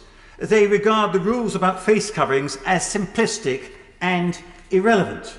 Again, on face coverings, I put down a parliamentary question on the 25th of September, asking the Secretary of State whether the introduction of regulations requiring the use of face coverings was linked to an increase in the infection rate of COVID-19, because it won't have escaped your notice, Mr. Deputy Speaker, that since those regulations were brought in, there has been an exponential increase in the infection rate in this country. Have I had an answer to that question? Of course not, which suggests that the government doesn't even want to face up to that evidence, that face coverings are counterproductive and are leading to a false sense of security.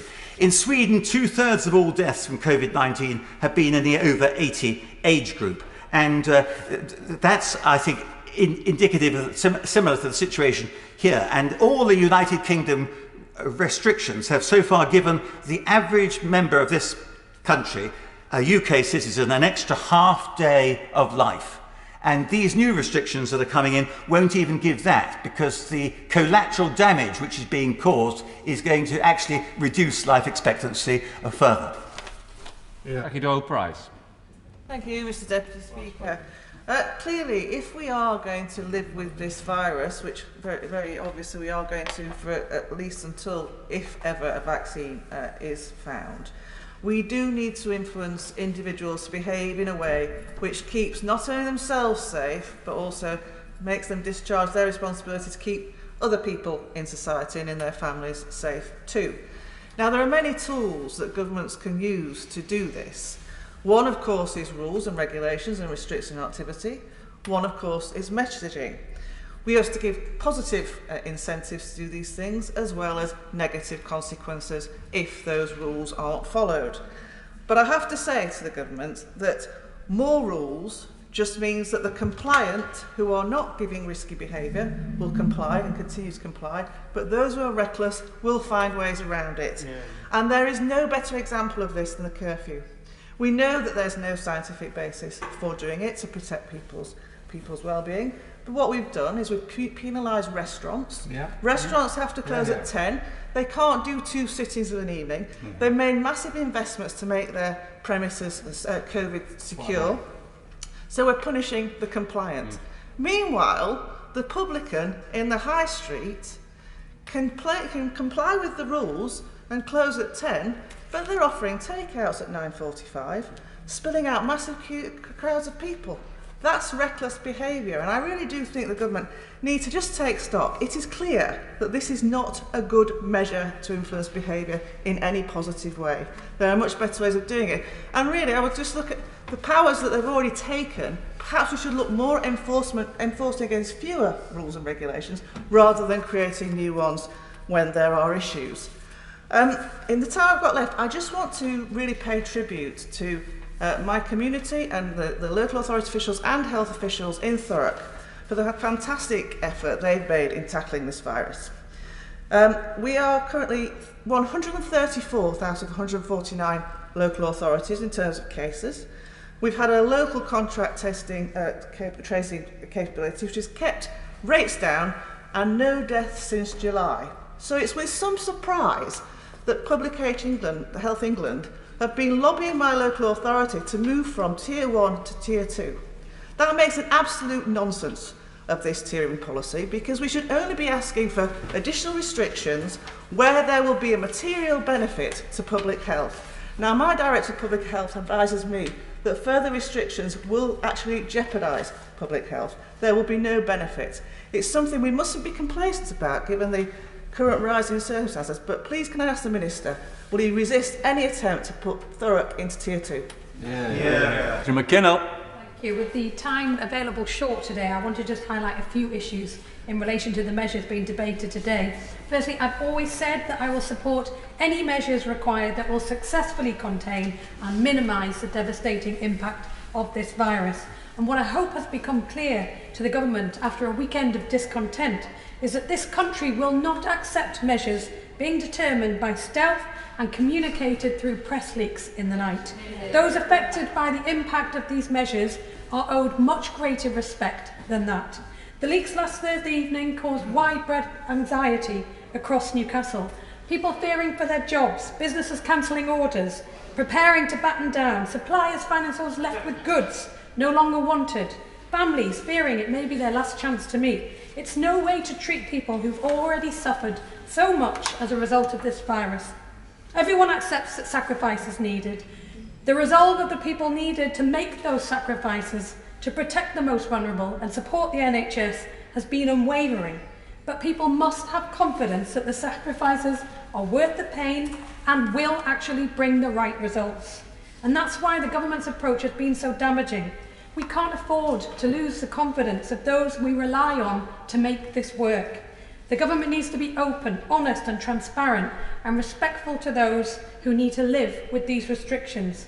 We saw a much better approach yesterday, and I hope the government has learned that and will not put people through that anxiety again. And I want to put on record my concern that these restrictions, about them being necessary at all. There's a sense of inevitability about this. But the fact is that the UK is far from world leading when it comes to handling this virus, despite its regular overinflated claims. We need a functioning test, track and trace. We need support for those isolating. We're not on top of asymptomatic transmission, and that is a major problem. It was needed last time, and it is still needed now. I just have one other specific issue to raise. With no financial support being provided to hospitality businesses in Tier 2, we have to know that these measures will work. By allowing restaurants to remain open in the Tier 3 areas, despite closing bars, the government seems to have acknowledged that they carry a lower level of risk. The effects of alcohol consumption on social distancing are well documented. But the situation where alcohol is served alongside a meal is clearly different. We're not talking nuts and crisps, a meal. Yet the blanket 10 p.m. curfew for all hospitality in Tiers 1 and 2 does not account for the different transmission risk. It doesn't look after restaurants who, as the Honourable Lady pointed out, can make 2 services. There's no time for dessert or coffee. It sounds trivial, but there's going to be make or break for a restaurant business. The government needs to look again at lumping all hospitality businesses into the same restrictions. It doesn't work. Sir Edward Lee. Mr. Deputy Speaker, you may well think that over 37 years you've heard enough from me. So let me read out a letter which has happened to arrive this morning from a constituent. It says, and I'm quoting, "I am 67 years old and for the first time in a long time I am scared. Not of the virus, which, let's be honest, is proving to be no more deadly than the flu." That's his opinion. I don't necessarily share it, but it's his opinion. "No," he says, "I am scared of the damage being deliberately caused to the economy and our freedoms by this government in the name of COVID-19. It isn't the virus closing businesses and causing job losses, it's the actions of the government. It isn't the virus stopping people getting treatment and operations, it's the actions of the government. It isn't the virus preventing pupils and students getting the education they are entitled to, it's the actions of the government." So speaks my constituent in a letter which arrived this morning. And another letter which arrived this morning was from a constituent who tells me that they were having doorstep services very successfully over recent months, attended by 6 to 16 people in place of going to church. If that wasn't possible, they of course now break the rule of 6 and have to stop. So I follow my honourable friend for Christchurch in posing some serious questions to government which really have to be answered.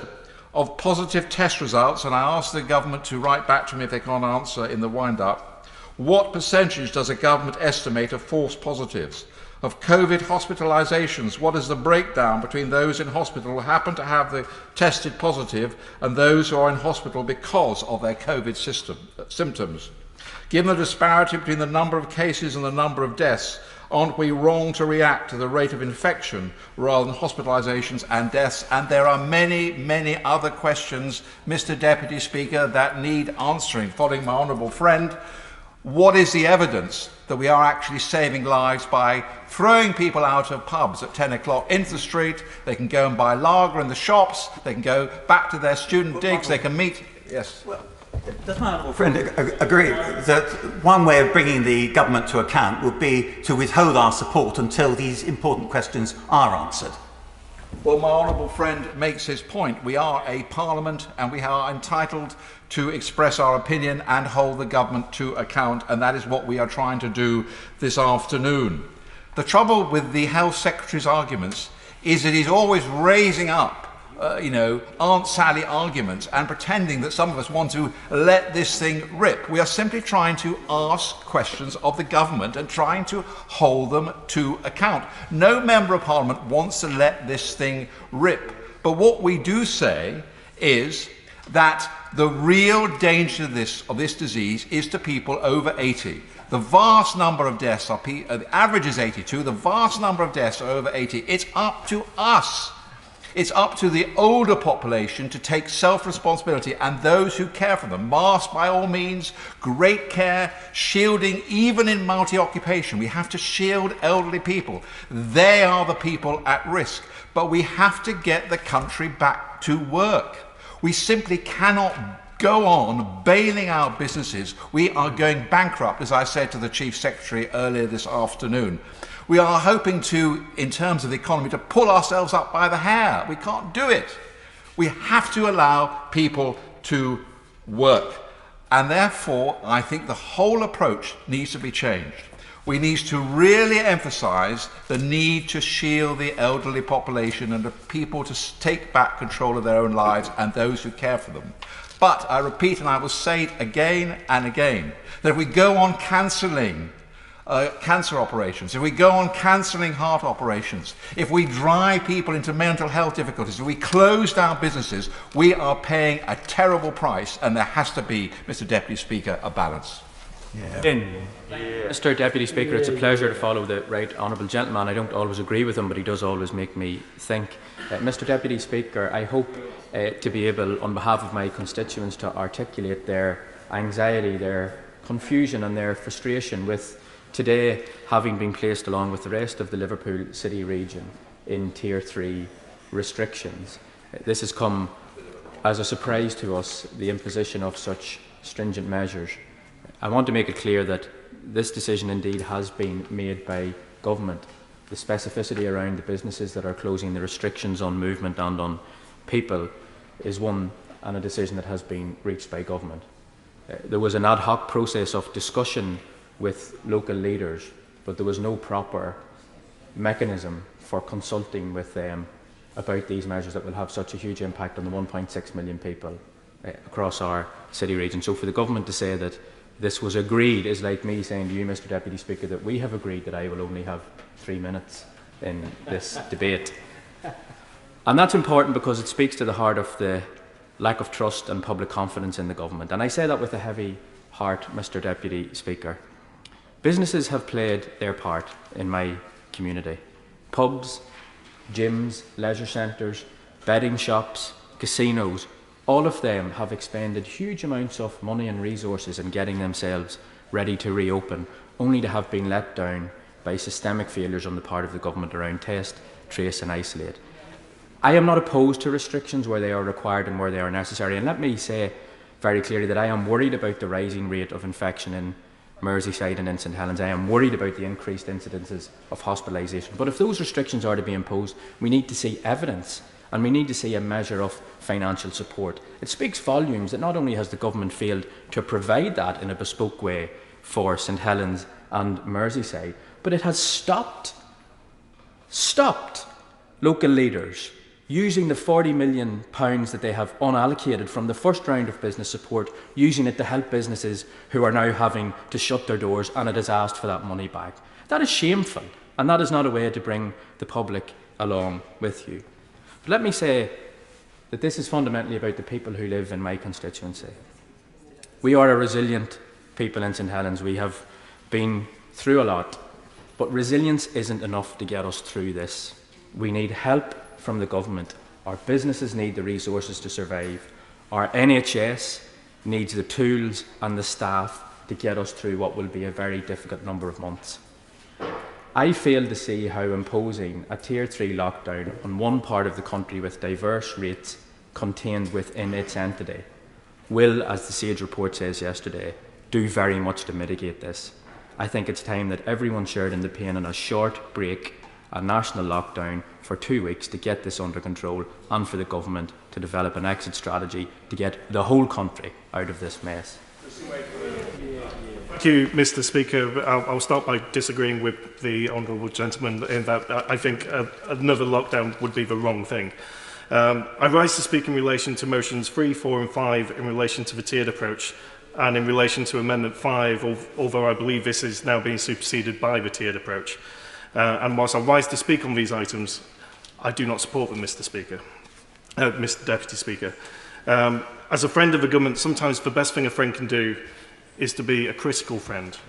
And hopefully the government will take my comments as being just that. Whilst critical, I hope they do see them as being constructive. Mr. Deputy Speaker, whilst I welcome the premise of a three-tiered approach in simplifying what was a patchwork of restrictions across the country, unfortunately I'm unable to support it in its current format. Whilst the 10 p.m. curfew is involved, I see this doing nothing but harm to a sector that has done everything that's been asked of them by the government. Obviously, we've limited the number of clients they can have, and now we've limited the number of hours they can open for. And this is really causing businesses, not only in my constituency, but certainly across the north and the country, real harm. SAGE themselves have said the curfew was only likely to have a marginal impact, and looking at the data, that is evidently the case, with a small percentage of transmission taking place in this environment. As such, I would urge ministers to follow the science in this regard and remove the curfew at its earliest possibility. In relation to the tiered system, whilst I appreciate what the government is trying to achieve, unfortunately, I think this falls far short. We are very much doomed to going down the Hotel California approach, where we are being imposed with restrictions that we may never leave. Thresholds where we can go up or down a tier have not been made clear. As a constituency which is at the peak of Tier 2 with risk of being in Tier 3 very near, we have no idea what threshold we need to overcome that, and if we do, what threshold we need to kind of meet to actually come back out of it. Further support does need to go to Tier 2, not only to businesses who are struggling already, but to actually help prevent the need for going into Tier 3. Tier 3 should ultimately be the cause of last resort. So hopefully with more earlier intervention, we can mitigate the need for any further places to go into Tier 3. There needs to be far more support for those sectors that, under government edict are being closed, whether that's the events industry or the weddings industry, who are having severely limited numbers imposed upon them. It is the government who is saying they cannot operate, therefore the government should be stepping forward and supporting. So I will end in saying, I think the government is going down the right avenue. I just don't think they got it quite right. So that will be my constructive comment to the government in this regard. So I will give them a C for the marking, but must try harder, Mr. Speaker. Thank you, Mr. Speaker. It's hard to follow such optimism. Thank you. I would want to begin by saying that the government has lost control of the coronavirus, but that would not exactly be entirely accurate, because at every step of this crisis, from a nonsensical herd immunity strategy, the initial lockdown delay, equipment shortages, care home neglect, contradictory messaging, a privatised testing crisis and much more, the government has actually failed to adequately protect our communities. My constituency of Leicester East has been in lockdown or significant restricted measures, whether we call it Tier 3 as it was then or Tier 2 as it is now, for over 100 days. And to be precise, 106 days. at great cost to livelihoods, our businesses, our collective well-being, and our mental and physical health. On lives and livelihoods, the government is failing on both. Therefore, Mr. Speaker, I do not believe that the government have ever had this virus under control, and I fear the measures introduced this week will not be enough. This catastrophe was not inevitable. Across the world, countries from New Zealand to China are returning to normality. There is no city, and I hope you'll forgive me, Mr. Speaker, for saying there is no city that has borne the brunt of the government's failed approach than Leicester. Sadly, this government has wasted the sacrifices of the British people, as we are now in a similar position to where we were in March. They have spent $12 billion on a failed test and trace programme which prioritises the enrichment of private corporations over the protection of our communities. Rather than trust local health experts and the public sector, the government have outsourced responsibility to corporate giants which have consistently failed with unacceptable contract rates as low as 50% or lower. My home city of Leicester is a prime example of the contrasting success of an underfunded local public health-led trace system where the success rate for our contact system is over 85%. The wasteful experiment of the private sector in our test and trace system must end. It should be simple.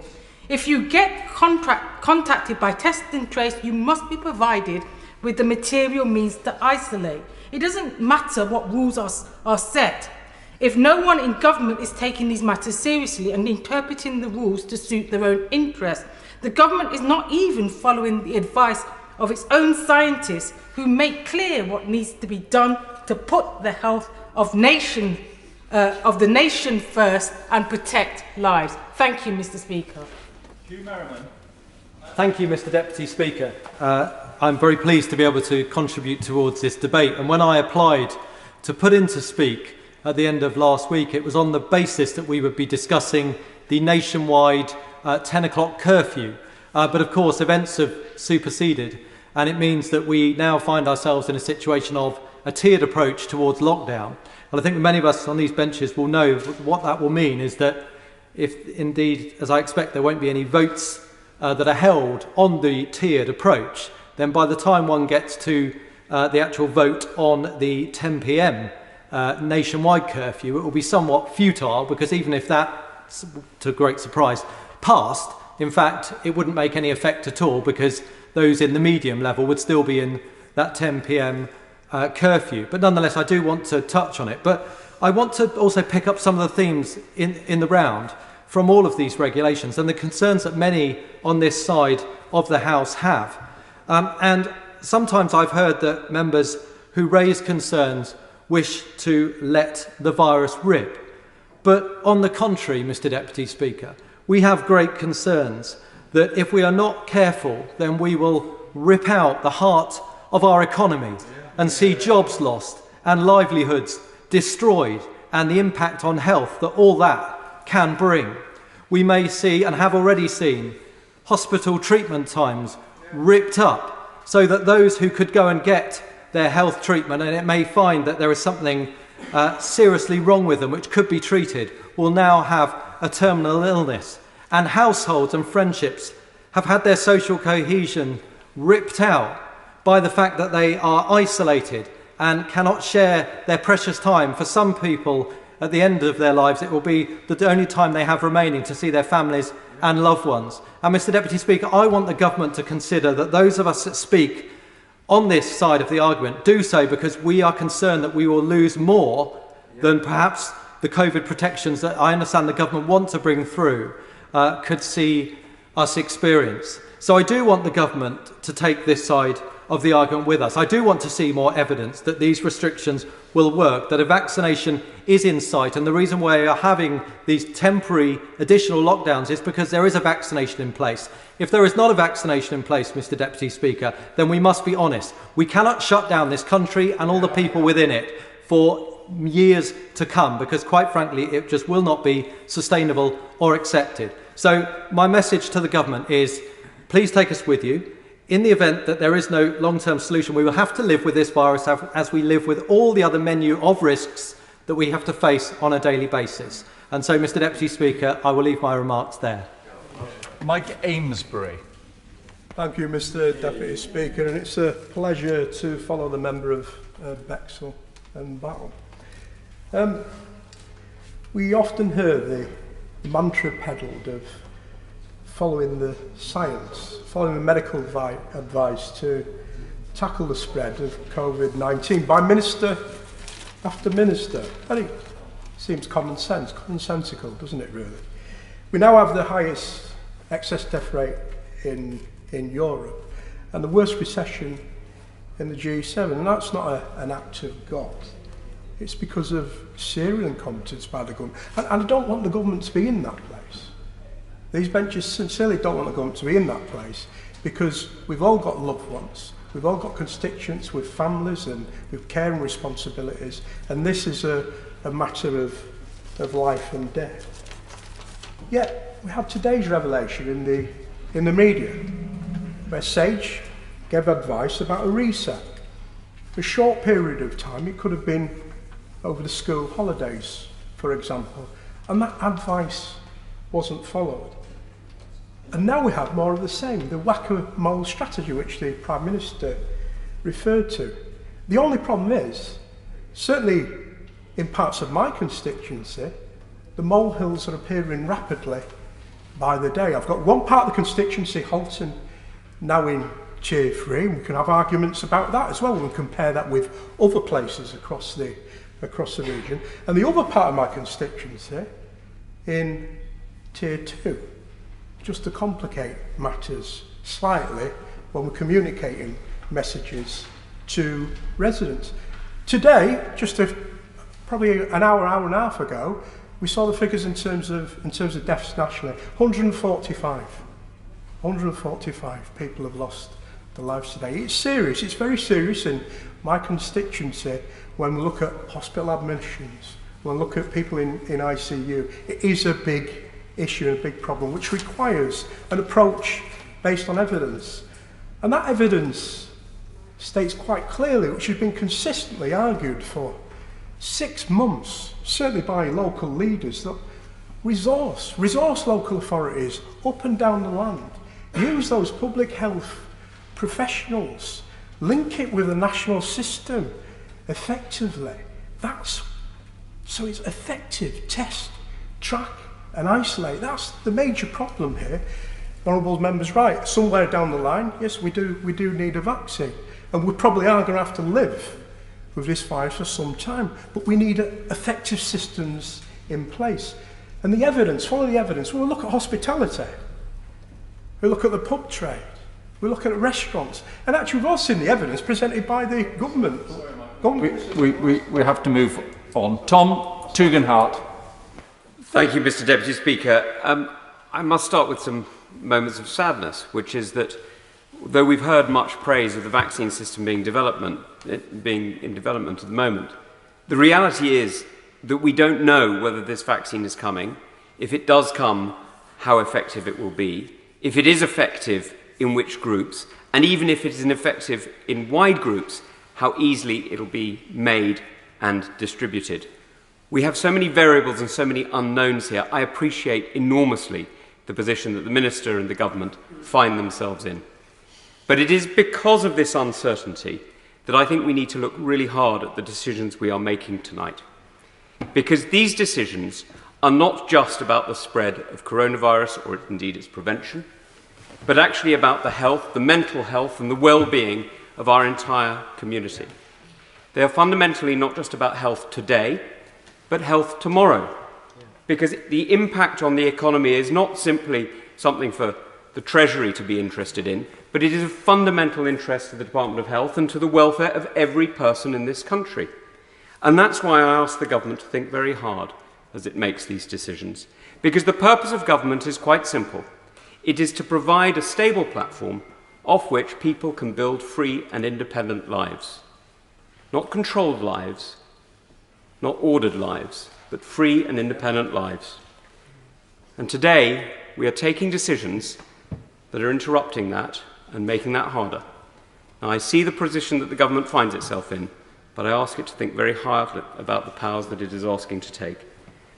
Because at the moment, we are not getting the predictability and consistency that we need. When you talk to ambassadors or high commissioners of the United Kingdom around the world, there are some countries that have easy access to the UK without quarantine, and others that do not. And the rules that govern which do and which don't is not immediately consistent. It's not immediately obvious which are going to benefit and which are not. When you look at the different areas of the United Kingdom, you see the same problem. And this level of consistency, this level of predictability that is so essential for a free people to know and to invest in the way... I will. This consistency. They spent all summer telling us to go to pubs and restaurants and paying us to do so. They told us all summer to go back to our offices. Now they're telling us the opposite. At least in Sweden, you may not agree with it, but at least it's a consistent message. That's all we're asking of the government. My honourable friend is absolutely right on this. What we're looking for is the consistency to know that over the next 2, maybe 3 years, maybe 5 years, that we're going to have to live with this virus and perhaps without a fully effective vaccine. We have a system that people can rely on, can know that what they're doing, and can be able to plan their lives. Because at the moment, it's off the bus, on the bus, off the bus, on the bus. And for those of us who serve in uniform, you know how much time that wastes. You know how much time that takes. And it makes it so much harder for anybody to plan, not just weddings and, sadly, funerals, but actually even simple investment decisions become difficult. And even those areas of the economy that are not closed down suffer because of the lack of predictability. So I ask the government to think very, very hard about the decisions it's taking, to devolve as much as possible locally so that those who are in closest touch with the populations that they are elected to govern are able to make the decisions to follow the track and trace, to understand the effects of the virus locally, can do so, but on a much wider scale, to come up with rules that can actually be relied upon, not just for a few weeks, not just for a few months, but sadly, possibly, for several years. Thank you, Mr. Deputy Speaker. It's a pleasure to follow the member for Tunbridge and Malling, rather. And as he pointed out, there is some significant uncertainty as to when we might have a vaccine, and therefore there are 2 critical levers, I would argue, to tackling this virus. One is public trust and taking people with you for the measures that you seek to implement. And the other one is a functioning, locally led test, trace and isolate system. On the first, in terms of public trust, the government has made much of following the science. Yesterday we found out that there were plenty of recommendations from SAGE that the government has chosen not to follow, and we have the regulations that the legislation that we are considering before us today. That may be so. It's up to politicians to make the policy decisions and advisors to advise. But to build public trust, we need to explain, the government needs to explain their thinking. What are your trade-offs? Show you're working. When you've considered these measures, what are the other wider health impacts of not taking these measures? And what are the economic impacts of taking these measures, so that people can see for themselves and that there can be trust from the public in following these new measures. And it's also been said about clarity of message, which I would strongly agree with, which is also important for public trust. And on the following the science, so many members, and my honourable friend, the member for St Albans, made a passionate argument about the curfew. We all know, and we've all seen, that it's just resulting in other behaviours that frankly put public health and those businesses at threat. A publican in my constituency has said we're just going to have to make up for that lost income by encouraging people to drink earlier in the day, bottomless brunches and so on. That binge drinking is just going to happen earlier in the day or in people's homes after pubs have shut. On test, trace and isolate, the Minister was here when I made some interventions earlier. I would say these 90 pages of complex rules and regulations, I believe, would not be necessary if we had had a properly functioning test, trace and isolate system. We got R below 1 in the national lockdown. Everybody, including the Secretary of State himself, on the 23rd of April said test, track and trace will be vital to stop a second peak of the virus. I know the Secretary of State likes to talk about his very large testing system. Yes, but we've had all sorts of issues with data, and sadly he was making jokes about that in the smoking room last week, apparently. But also, well, okay, he hasn't denied it, but okay, fair enough. I withdraw that remark. I would just ask, this is not a party political point, because I care for my country. Lives and jobs are at risk. Please sort out test, trace and isolate, because none of these measures will work if it's not operating properly. It's a very decent thing to do to withdraw that remark. Richard Graham. Deputy Speaker, the government's responsibilities for both lives and livelihoods requires an almost impossible balancing act, unlikely to satisfy anyone, least of all natural conservative job creators, who ask only to be allowed to get on with their business with as little interference as possible. But however, the uncomfortable reality is that our country would not accept those struck by the pandemic dying without dignity if hospitals and mortuaries are full. So that does mean doing things that none of us imagined in our wildest nightmares. And in constituencies like mine of Gloucester, a Tier 1 constituency, the message has to be for all to take the restrictions seriously, to avoid becoming a higher risk area with yet more severe restrictions, and enable our Gloucestershire Royal Hospital still to have capacity to help those with COVID and treat cancer and other patients.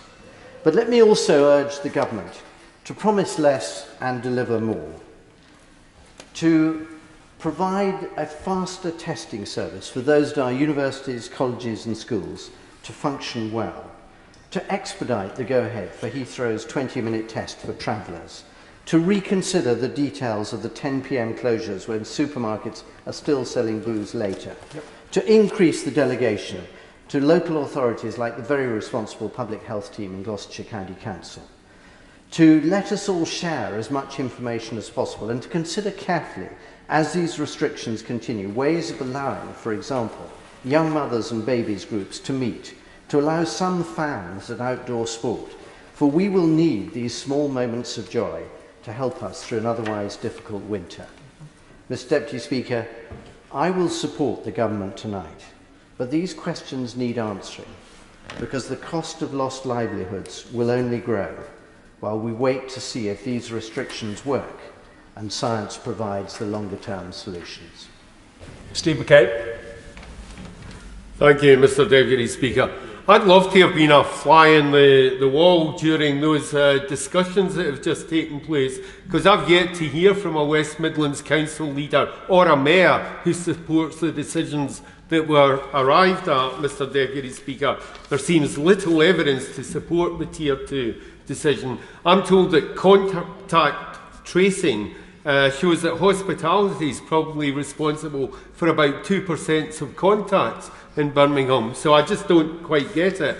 Giving pubs 48 hours notice of the plan shows indifference to the pressure these people are under, or the jobs that are at risk. And I just want to mention two testing things. One of my constituents told me she developed symptoms and got a test at the local walk-in centre on the 1st of October. 7 days later, no results, so she ordered a home test, sent it off. Then 119 advised that because she was tested more than 7 days ago, they couldn't give her the results. 12 days later, no test results at all. Her husband is ill in hospital. She can't visit until she has a negative test. Why are we doing this to her? Another constituent received a text at 6 a.m. on Sunday morning with the name, date of birth and COVID test results for someone they've never met or heard of. The test results were negative, but I've no idea if the person who actually took the test knows this. I've raised this urgently with NHS track and trace, but frankly, I'm sceptical about getting any kind of suitable reply. My constituent has never had a COVID test. How on earth has this happened, and how many other people's results have been sent to the wrong person? world beaten. We settled for something that just simply worked, Mr. Deputy Speaker. I want to make two final observations. Why are ministers continuing to tell people it will be okay by Christmas? What kind of signal are they sending to people at this time? And do they mean it will be okay by Christmas and then terrible in the new year? Is that what they're actually planning to do? And finally, I'd really like to know, why didn't we give council leaders the option of a 2-week circuit break, as was suggested by the officials? Wouldn't that have been a much better deal for many of the people in my constituency and many other constituencies around the country than the ridiculous proposals that have now been imposed on them? Not present. Danny Cougar. Thank you, Mr. Deputy Speaker. I want to start by paying tribute to the work the ministers have been doing, and I recognise they are in an incredibly difficult time and doing their best, and I pay tribute to them personally. They're trying to strike a balance between, on the one hand, clarity and giving, as my honourable friends here have been saying, a consistent message to the public, but also trying to achieve flexibility in recognising that the infection works in different ways in different places, and that they need to strike a balance between the national and the local. And this is not easy, and I recognise the challenge in striking that balance. I don't want to talk about the risk to the economy that we are facing, because honourable members have made that point very powerfully.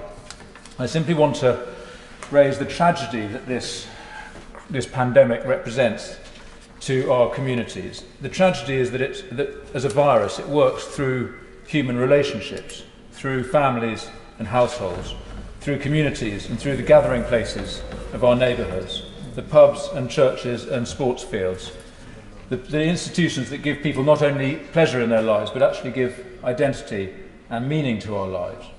And I know that government shares the sense of tragedy and wants us out of this situation as soon as possible. So I concede that I accept the advice that the government is getting on the transmission and on the value of all the different lockdown measures. So I simply want to make an appeal for a response to the virus that is less about big business and big government. I accept that why big business and big government, why Deloitte and Public Health England were called in at the outset, but surely we can say that we have tested that approach sufficiently to suggest there might be a better way of dealing with this. A response that's less about big government and big business, that is more about local communities and trusting the people and the places and the professionals in our local places. So I hope that as we move through this terrible winter, and I know that government shares a belief in the importance of civil society, of local government, of trusting public health professionals locally, we can adopt a different model and rely less on the undoubted intelligence and goodwill and good intentions of people in this postcode and more on the people in the places that we represent. 62 withdrawn, so Mike Wood. Thank you, Madam Deputy Speaker. And facing the horrific impact of this global pandemic, the huge human cost, but also the tremendous economic and social cost being caused by many of the measures that have had to be taken to contain the spread of the virus, I think is a task that none of us could have envisaged, and certainly none of us would have wanted to be in a position where we have to take those decisions. I certainly don't envy the Minister and other members of the government who have to balance those demands for both safeguarding lives and livelihoods. It demands a combination of the judgment of Solomon and the navigational skills of Thetis in order to try to reach what is often the least bad outcome, where there are no right decisions, there are no good outcomes. But if we are to persuade our constituents, to reassure both residents within our constituencies, but also, of course, many of the businesses that provide the jobs, the livelihoods, the prosperity on which they rely, then we do need to be clear about the basis on which decisions are being taken. And I thank my honourable friend, the Minister, for the openness with which he has approached this role, making both himself and ministerial colleagues, but also scientific and medical advisors and officials available for a wide range of briefings on that evidence. I'll speak briefly in the minute I have available about the obligations on hospitality undertakings, because clearly these measures have a huge detrimental impact on pubs, on bars, on restaurants, on other businesses, and the many small businesses that rely on them, whether that's in brewing, whether it's in the events and wedding industries. We need to be clear, firstly, as to what the evidence is as to the extent of transmission within hospitality and similar activities, but also what it is that has led the confidence that officials and advisors clearly have that the measures that are being taken will make a meaningful difference. Speaking with the Chief Medical Officer last Friday at the briefing, he said it was too early to be sure that the restricted opening times in the last 3 weeks, as to the extent it's made a difference, but he was sure that it had made a difference. As that data becomes available, it needs to be shared with members of Parliament. It also needs to be shared with our constituents. Thank you, Madam Deputy Speaker. I firstly want to highlight how amazing the community of Hyndburn and Haslingden have been throughout this pandemic.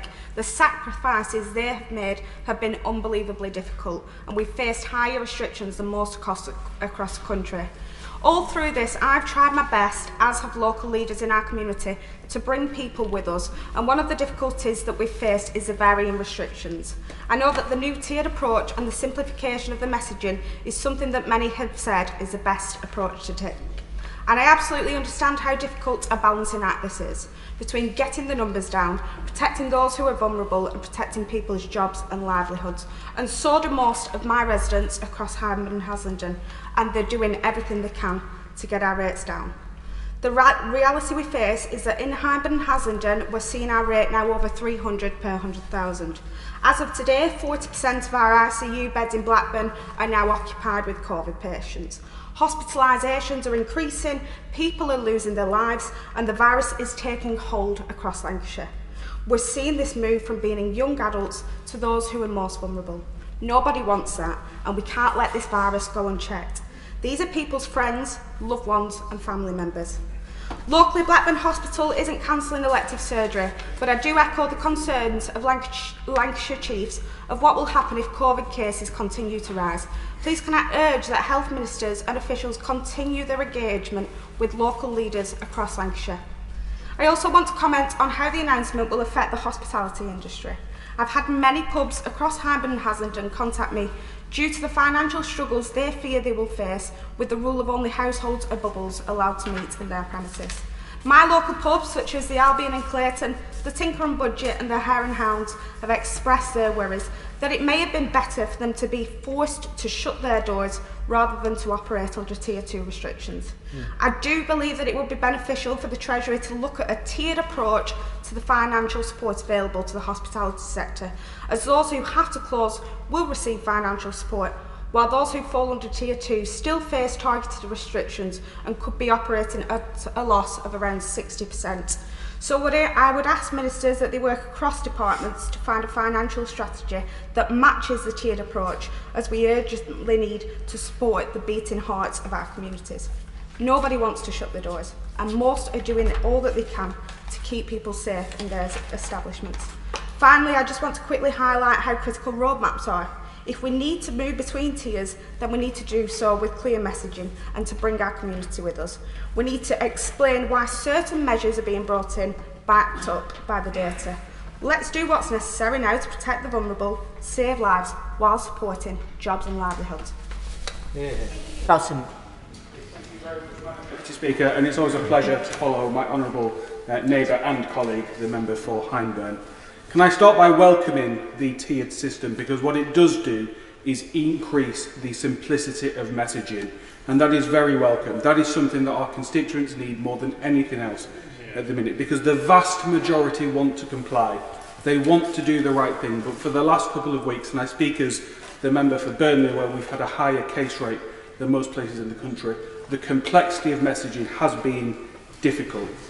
But the next thing that they want is light at the end of the tunnel. They want to know that there is something to look forward to. And so could I ask that ministers really do look at that 4-week review period and see if there's a way to bring that down?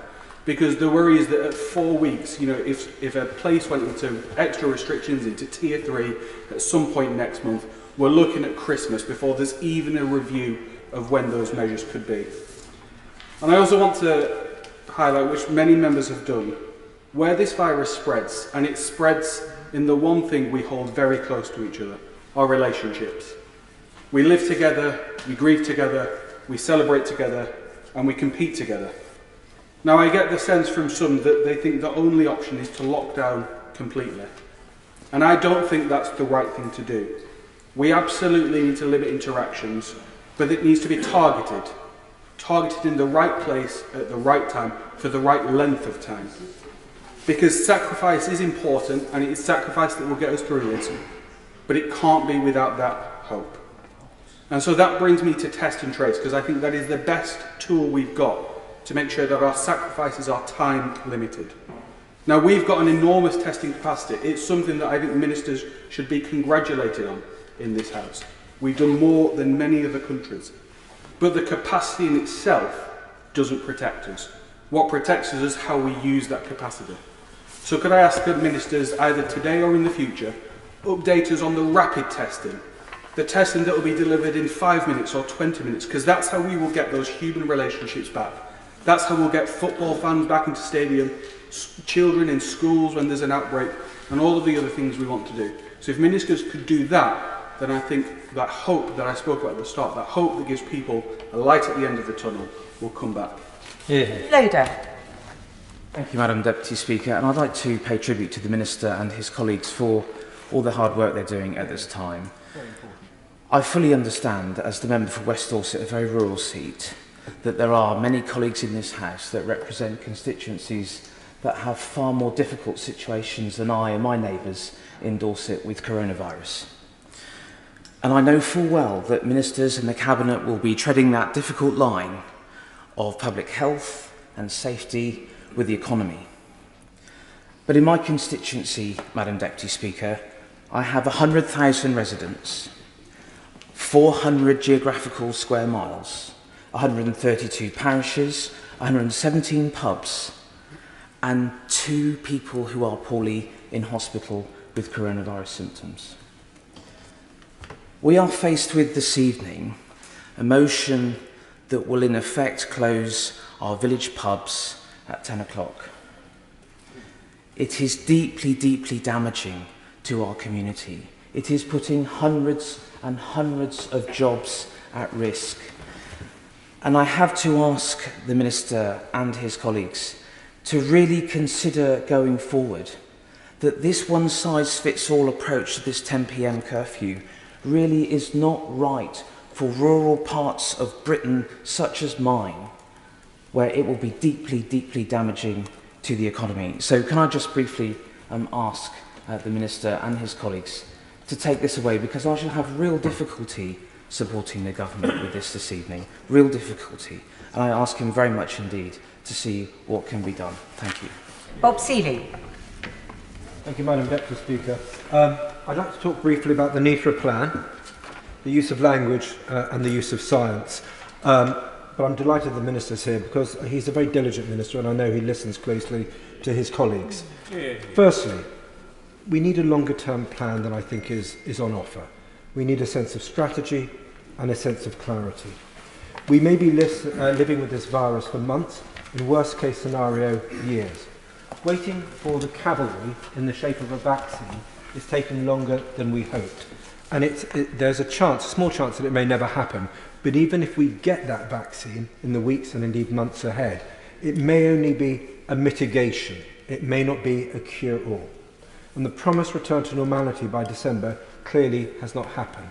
So we need to articulate what a plan is to protect people as much as possible whilst ensuring that the cure is not worse than the disease, Madam Deputy Speaker. And I think at times our posture has been reactive. That does not mitigate the fact that lots of good stuff has been done. Our economic response has been powerful. The trace and test, even imperfect, is an extraordinary achievement. Likewise with the Nightingale hospitals. We're getting there, but I don't think we're there yet. And I think the answer needs to be more of a plan and more perhaps of a decentralised approach. And many of us have had concerns about this. We've said these things to the whips, and I've been very careful about saying so publicly, but I think we're at a slight juncture now where it is beneficial. Myself and other colleagues are saying this. I think, moving on to language, I don't think the language of battle helps here. Does the Minister agree with Professor Sikora, saying if you try to scare people with worst-case scenarios, it doesn't work? Talk of battle should be replaced by talk of keep calm and carry on, because that is the language here that I think, Madam Deputy Speaker, that we need. And thirdly, and maybe most critically, government talks about following the science, but actually it depends what question you ask the science. If you say defeat the virus, suppress it at any way you can, you get one course of action, and a potentially very destructive one. Accepting the virus can't be defeated, but being determined to mitigate it, to protect as much as possible the elderly and the vulnerable, whilst trying to limit the damage to other people's lives in terms of cancer deaths increased, heart disease increased, strokes increased. I don't know what, God knows what's happening to mental health in the country with people cooped up so much. So we need a sense of balance. And for me, on the pubs issue, on the gyms, on swimming pools, there is absolutely no evidence that shutting a pub at 10 o'clock or the restaurant in Yarmouth that I was in on Saturday, or shutting a swimming pool, or shutting a gym actually helps prevent the transmission of this virus. Thank you. Thank you, Madam Deputy Speaker. I'm glad to follow my colleague from the Isle of Wight, but also my colleague who spoke earlier. I'll pick up on his theme from devices. I represent the constituents of Cornwall, and we are the only part of the country which is different colour to the rest, because actually we have reducing numbers of coronavirus, and that's why the 10 o'clock curfew makes no sense. And we talked again this afternoon, I don't want to rehearse everything that's been said or anything, but we talked about the issue of consistency, and yet we've told pubs they need to close at 10 o'clock, but we've done absolutely nothing to curtail the sale of cheap alcohol in supermarkets. And once again, we're seeing the supermarkets doing everything they can to maximise their take on the back of this coronavirus.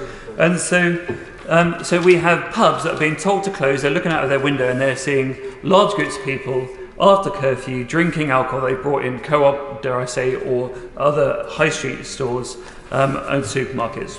And we know that poor health leads to greater risk of severe COVID outcomes.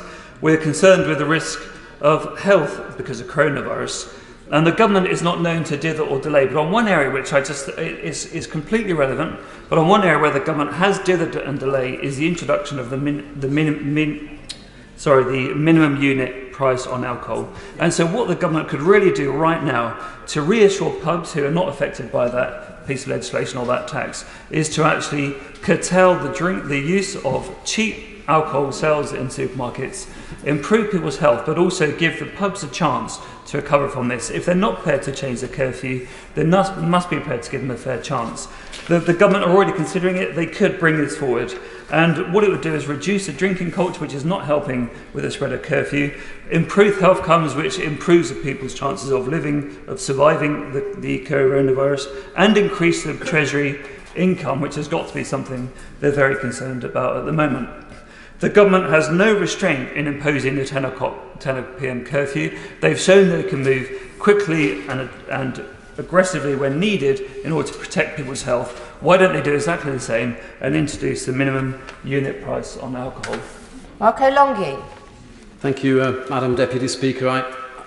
So I want to start by saying that I completely support the government's efforts to help bring coronavirus under control, to keep us safe and to protect the NHS and our economy. The easy clinical solution, Madam Deputy Speaker, would have been a total lockdown. So the new tiered system is a mark of the effort going into providing responses that are tailored to localities. Everyone understands that social contact poses a risk of contagion, so managing those contacts in pubs and cafes and such like is absolutely key. We want to keep those pubs open where we can, not just because of the jobs they provide directly and those through the supply chain, but because pubs are often the only place of contact for many isolated people. I think of the Chapel House wet-only community pub in Gornal in my constituency, and James, the landlord, who is still making things work with about half the normal clientele. However, James has told me that if his pub is to retain a table-only service, he will have double the staff as well, and this is an equation he can only balance for the next month or so by dipping into reserves.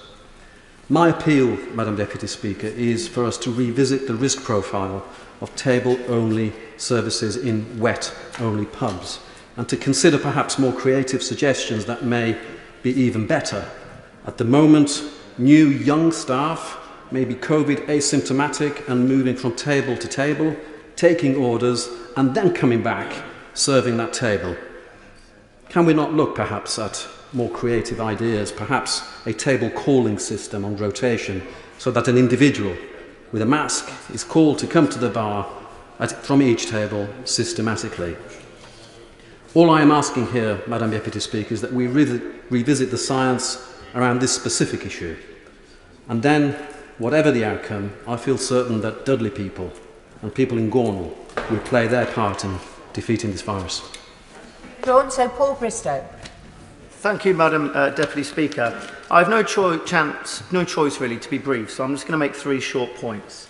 The first is that lockdowns hit poorer people. Those on shifts, those in insecure work, those who work in retail, and those who work in hospitality. Those who work alone, or those who live in flats or in smaller houses. And it's poorer people who suffer when the economy suffers. So to see members opposite call for a second full national lockdown is deeply regrettable, and again reaffirms their position as the party for economic destruction. So, Madam Deputy Speaker, I urge the government to resist calls for a full second national lockdown. It would be harsh, it would be destructive, and it would quite literally condemn people on low incomes to much more difficult lives. Secondly, what happened in Peterborough during the last lockdown was remarkable. Stevie Wiley, Ishfaq Hussain, Zilla Hussain, and countless others inspired a city. We looked after the vulnerable, we delivered food to those who were shielding, we fed our rough sleepers. Madam Deputy Speaker, we come in different shapes and sizes, different ethnic groups, and even speak different languages, but we came through this as one city, perhaps more than any other city. But I don't want to do this again. Couples remain unmarried, serious medical conditions remain undiagnosed, and in the case of my father, who died during lockdown, we're still unable to say goodbye in the way that I would like. And to be honest, I still grieve over this.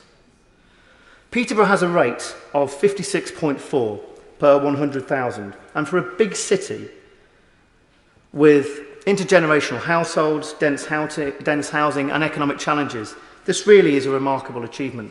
We have done the right thing, and we don't want to be in Tier 2. And I want the Minister to hear this very clearly. We don't want to be in Tier 2, and we will do everything we can to prevent this. And this brings me on to my final point. So many pubs and restaurants in Peterborough feel like they're being punished, quite frankly, for doing the right thing. They have gone to considerable expense in order to prepare themselves for these restrictions.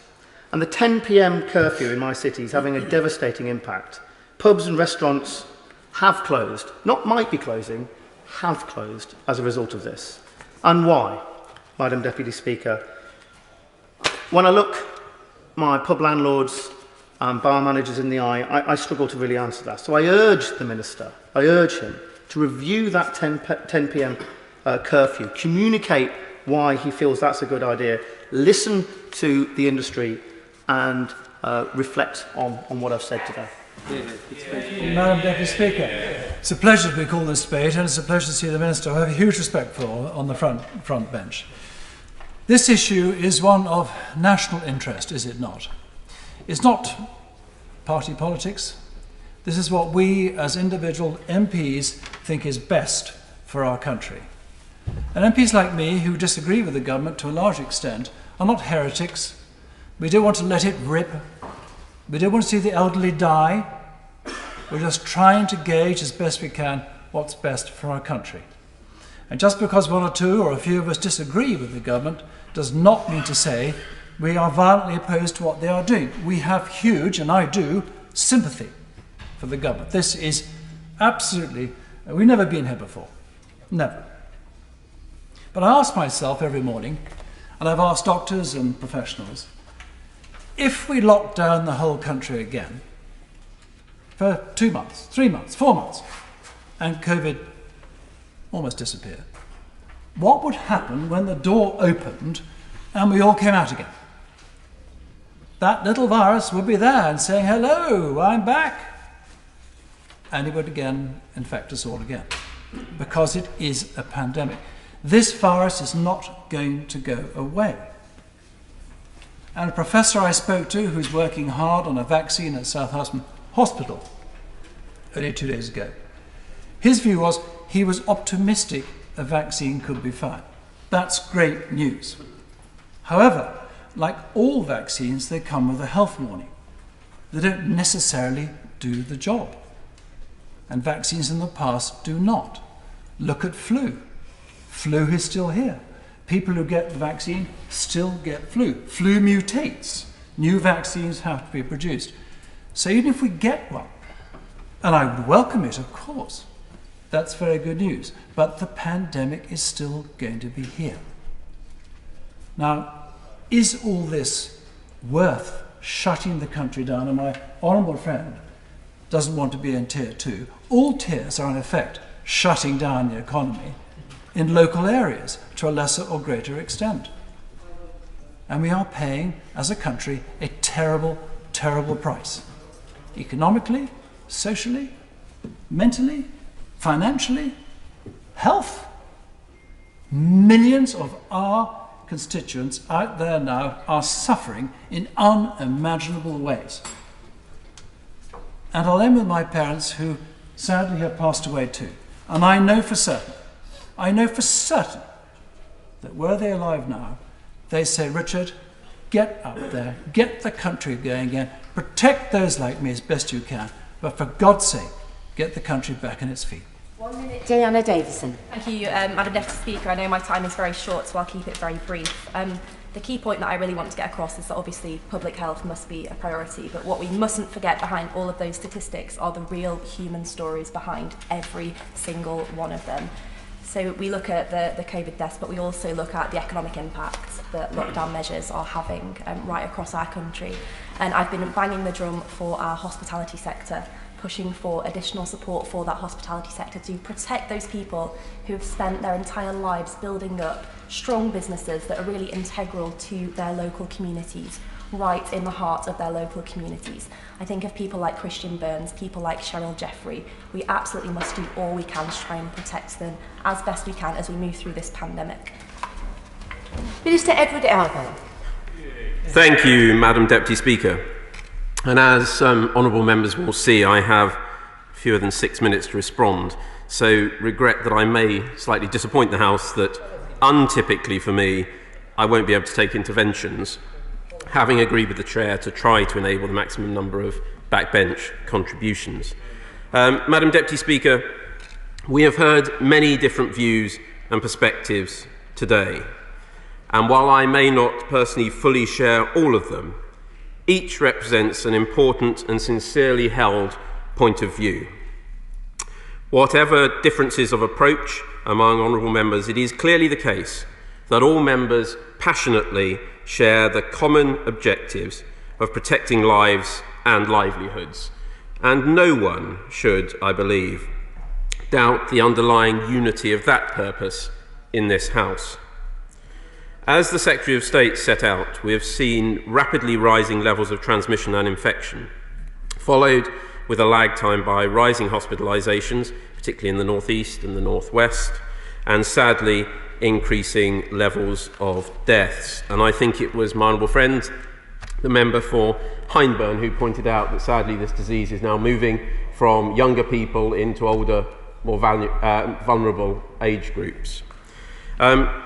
Therefore, we need to take further measures to protect the public and the NHS, as we have done throughout this pandemic, as we enter the winter season. At the same time, we seek to make sure that individuals and businesses are not subject to restrictions that are disproportionate to the risk in their area and indeed the risk this disease poses. We need to continue to suppress infection rates and transmission. And this is not just about protecting health, it is also about protecting our economy. As honourable members and right honourable members have said, regrettably there are no easy choices here. This is why, also recognising reasonable calls for a simplified, clearer set of regulations, the government is doing just that, putting in place a simplified, tiered framework so individuals and businesses can clearly understand the rules in their local area, the restrictions in place, and what they will need to do to comply with them. To do this helps build on the consent and the compliance that many colleagues have spoken about in this House that comes with taking people with you and clarity of messaging. Now, the government is acutely sensitive to the impact that these restrictions will have on local areas, and honourable members have spoke passionately on behalf of their individual constituencies today, including a large number who have spoken and put their point about their perspectives on the 10 p.m. curfew, which the House and others will have heard. We have worked and continue to work closely with local leaders to seek a consensus on the actions we are taking at each level. In the time preceding these announcements, we increased engagement with local authorities at official level and meeting with local leaders and directors of public health. Their valuable insights have helped shape this new system set out in 3 of the regulations today. And I have to say, I know of no minister who has done more to engage directly with colleagues, councils and communities than my right honourable friend, the Secretary of State. Local authorities and local leaders will be involved in any further actions and decisions about what level each area falls into. And having previously spent almost 10 years as a local councillor, I pay tribute to the dedication of council officers and councillors, and I'm clear about their vitally important role working in partnership with a national approach.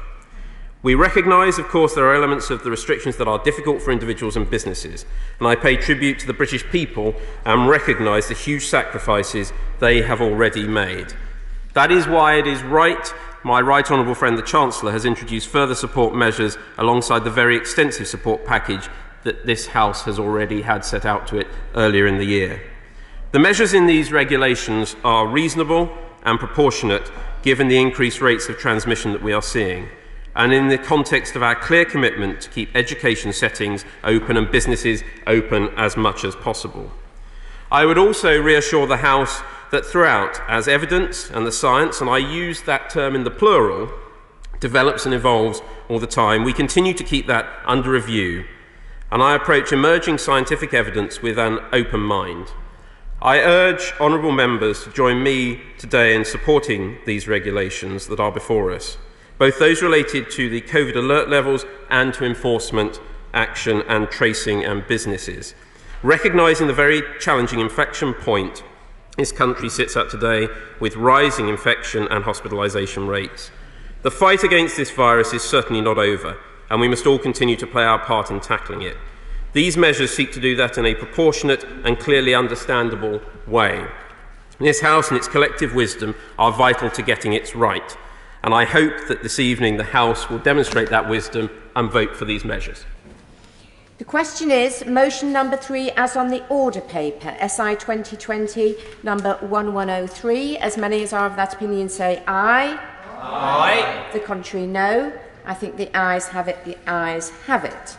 I call the Minister to move motion number 4. Madam Deputy Speaker, I beg to move.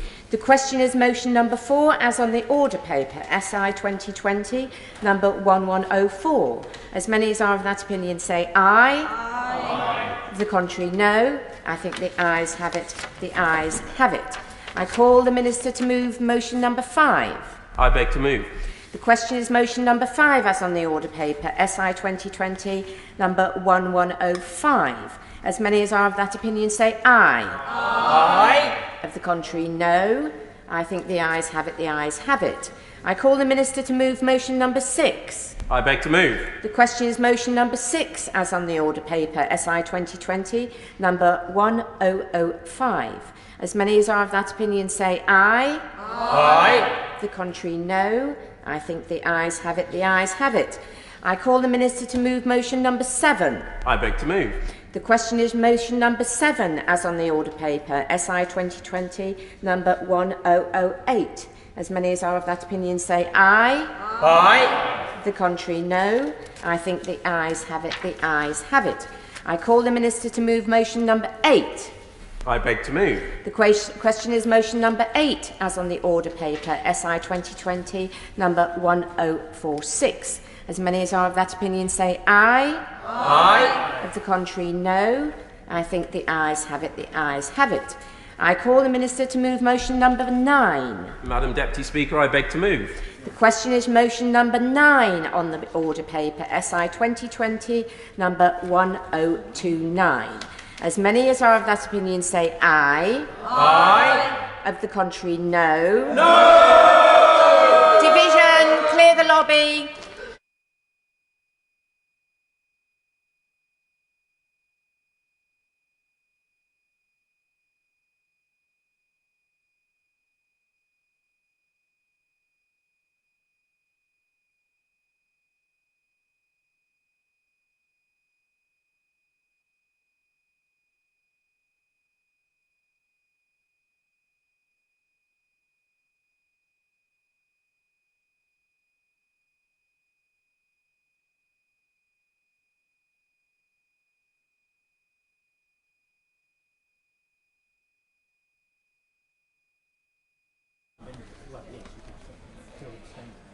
The question is number 9, as on the order paper, SI 2020, number 1029. As many as are of that opinion say aye. Aye. Of the contrary, no. No. Tell us for the ayes, Maggie Throop and Michael Tomlinson. Tell us for the noes, Philip Hollowbone and Craig McKinley.